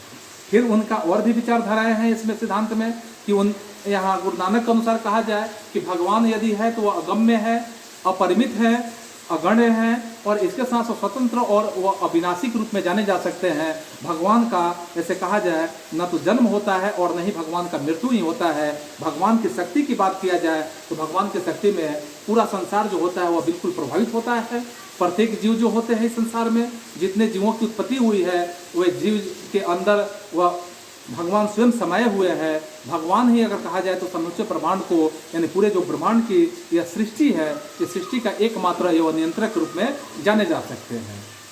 यहाँ तक कि अगर बातें की जाए कि सारे जो जीवधारी है उसके द्वारा ही, अर्थात ईश्वर के द्वारा ही नियंत्रित करने के काम किए जाते हैं। पूरे विश्व में अगर हम देखें तो जो भी चल रहा है, या अचल यानी चल और अचल संपत्ति के रूप में अगर हम समझते हैं, तो उसका अगर मालिक है वास्तविक रूप से तो वह ईश्वर ही है, दूसरा कोई इसका मालिक नहीं है। पुनः गुरु नानक का और भी विचार था अपने सिद्धांतों में कि वे बता रहे हैं कि सभी प्रकार के मूर्ति पूजा या मूर्ति जो पूजा करने की बातें आती है उसका वो पुरजोर विरोध करने का काम करते हैं। यहाँ तक कि वे रूढ़िवादी और मिथ्यावादी जो संस्कार होते हैं इसका भी विरोध करने में वह कहीं हिचक नहीं खाते हैं। खासकर यहाँ नानक के अनुसार ही कहा जाता है कि ये भावनाएं जो होता है मनुष्य को सांसारिक दृष्टिकोण से अगर समझा जाए तो उसे कमजोर करने का काम करती है। फिर नानक के द्वारा ही एक ईश्वर जो होता है, ईश्वर में विश्वास करते हुए हिंदू और मुसलमान में एकता की भावना या एकता की व्यवस्था स्थापित करना, यह ईश्वर के द्वारा प्रदान किया गया है। और नानक यहाँ पे स्पष्ट रूप से मनुष्य में जो उन्नति मानवता है, मानवता के साथ यदि आप देखेंगे क्षमा की बात है, और तो और यहाँ प्रसन्नता की बात आता है। प्रसन्नता और मीठे वचन के जैसे गुण होते हैं, ऐसे गुणों पर आधारित यह जो व्यक्ति होता है उसके अनुसार भगवान का अगर हम तुलना करें तो भगवान प्रत्येक मनुष्य में एक तरह से प्राथमिक कर्तव्य के रूप में यहाँ उपस्थित होते हैं। नानक के अनुसार और भी बातें कही गई है, जैसे नानक ने यहाँ इस्लाम धर्म के बारे में देखा जाए कि इस धर्म में गुड़ एक तरह से अध्ययन करने का काम किया, इस्लाम धर्म किस प्रकार का है उसके बारे में विस्तृत जानकारियां ली और उनके सिद्धांत से वह बहुत ही प्रभावित होने का स्वयं में प्रभावित हुए। उन्हीं के द्वारा जैसे व्यक्ति है, व्यक्ति की जो आध्यात्मिक उन्नति के 4 आवश्यक यहाँ तत्वों की बात की गई है और वो 4 आवश्यक तत्व जैसे है जिसमें शरण खंड की बात समझेंगे, शरण खंड के बाद आप देखेंगे दूसरे खंड में कि यहाँ पे ज्ञान खंड की बात समझेंगे, फिर ज्ञान खंड के बाद यहाँ तीसरे में देखेंगे कर्म खंड और कर्म खंड के बाद देखेंगे सत्य खंड की बात। यहाँ गुरु नानक के द्वारा 4 खंडों में इसे विस्तृत करने का प्रयास किया गया है। फिर यहाँ अगले इनके सिद्धांत में हम समझेंगे कि इन्हीं के द्वारा जैसे गुरु की बात होती है, गुरु की भूमिका में वे अति महत्वपूर्ण अपने आप में बताने का काम किए हैं। उनका यह मानना होता है कि भगवान जो होते हैं भगवान की कृपा से ही मनुष्य को अच्छे गुण के रूप में या अच्छे गुरु के रूप में कोई मिल सकते हैं। अगर ईश्वर नहीं चाहेंगे तो अच्छे गुरु भी प्राप्त नहीं हो सकते हैं। तन मन से यहाँ गुरु के प्रति या गुरु की आज्ञा का पालन करना मनुष्य का सबसे पहले प्राथमिक कर्तव्य होता है, यह गुरु नानक का शब्द होता है। फिर यहाँ अगले सिद्धांतों में फिर यहाँ वर्णन करते हैं कि एक समाज में अगर हम तुलना करें, समाज सुधारक के रूप में नानक ऐसे हिंदू के रूप में हिंदू मुस्लिम एकता के लिए वह बहुत हद तक प्रयास करने के प्रयासरत रहे हैं, क्योंकि उन्हीं के साथ हिंदुओं में फैली हुई जो कुप्रथाएं थी, सामाजिक बुराइयां थी, ऐसे बुराइयों के साथ साथ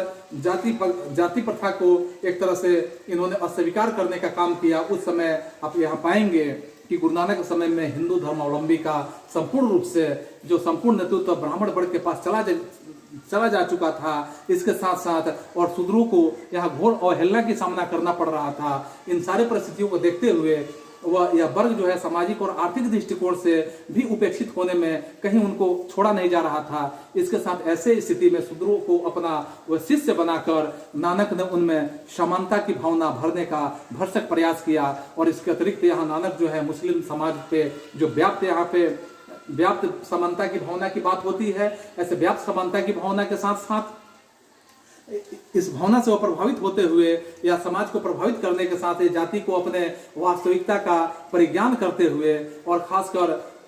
यहाँ उन्होंने अपने समझ से यह देखा जा सकता है कि मुस्लिम समाज जो है, समझ के माध्यम से जो मुस्लिम समाज है, ऐसे मुस्लिम समाज को उन्होंने देखा जिसमें जातीय भेदभाव की स्थिति या यहाँ जातीय भेदभाव के लिए कोई स्थान उन्होंने रहने ही नहीं दिया। खासकर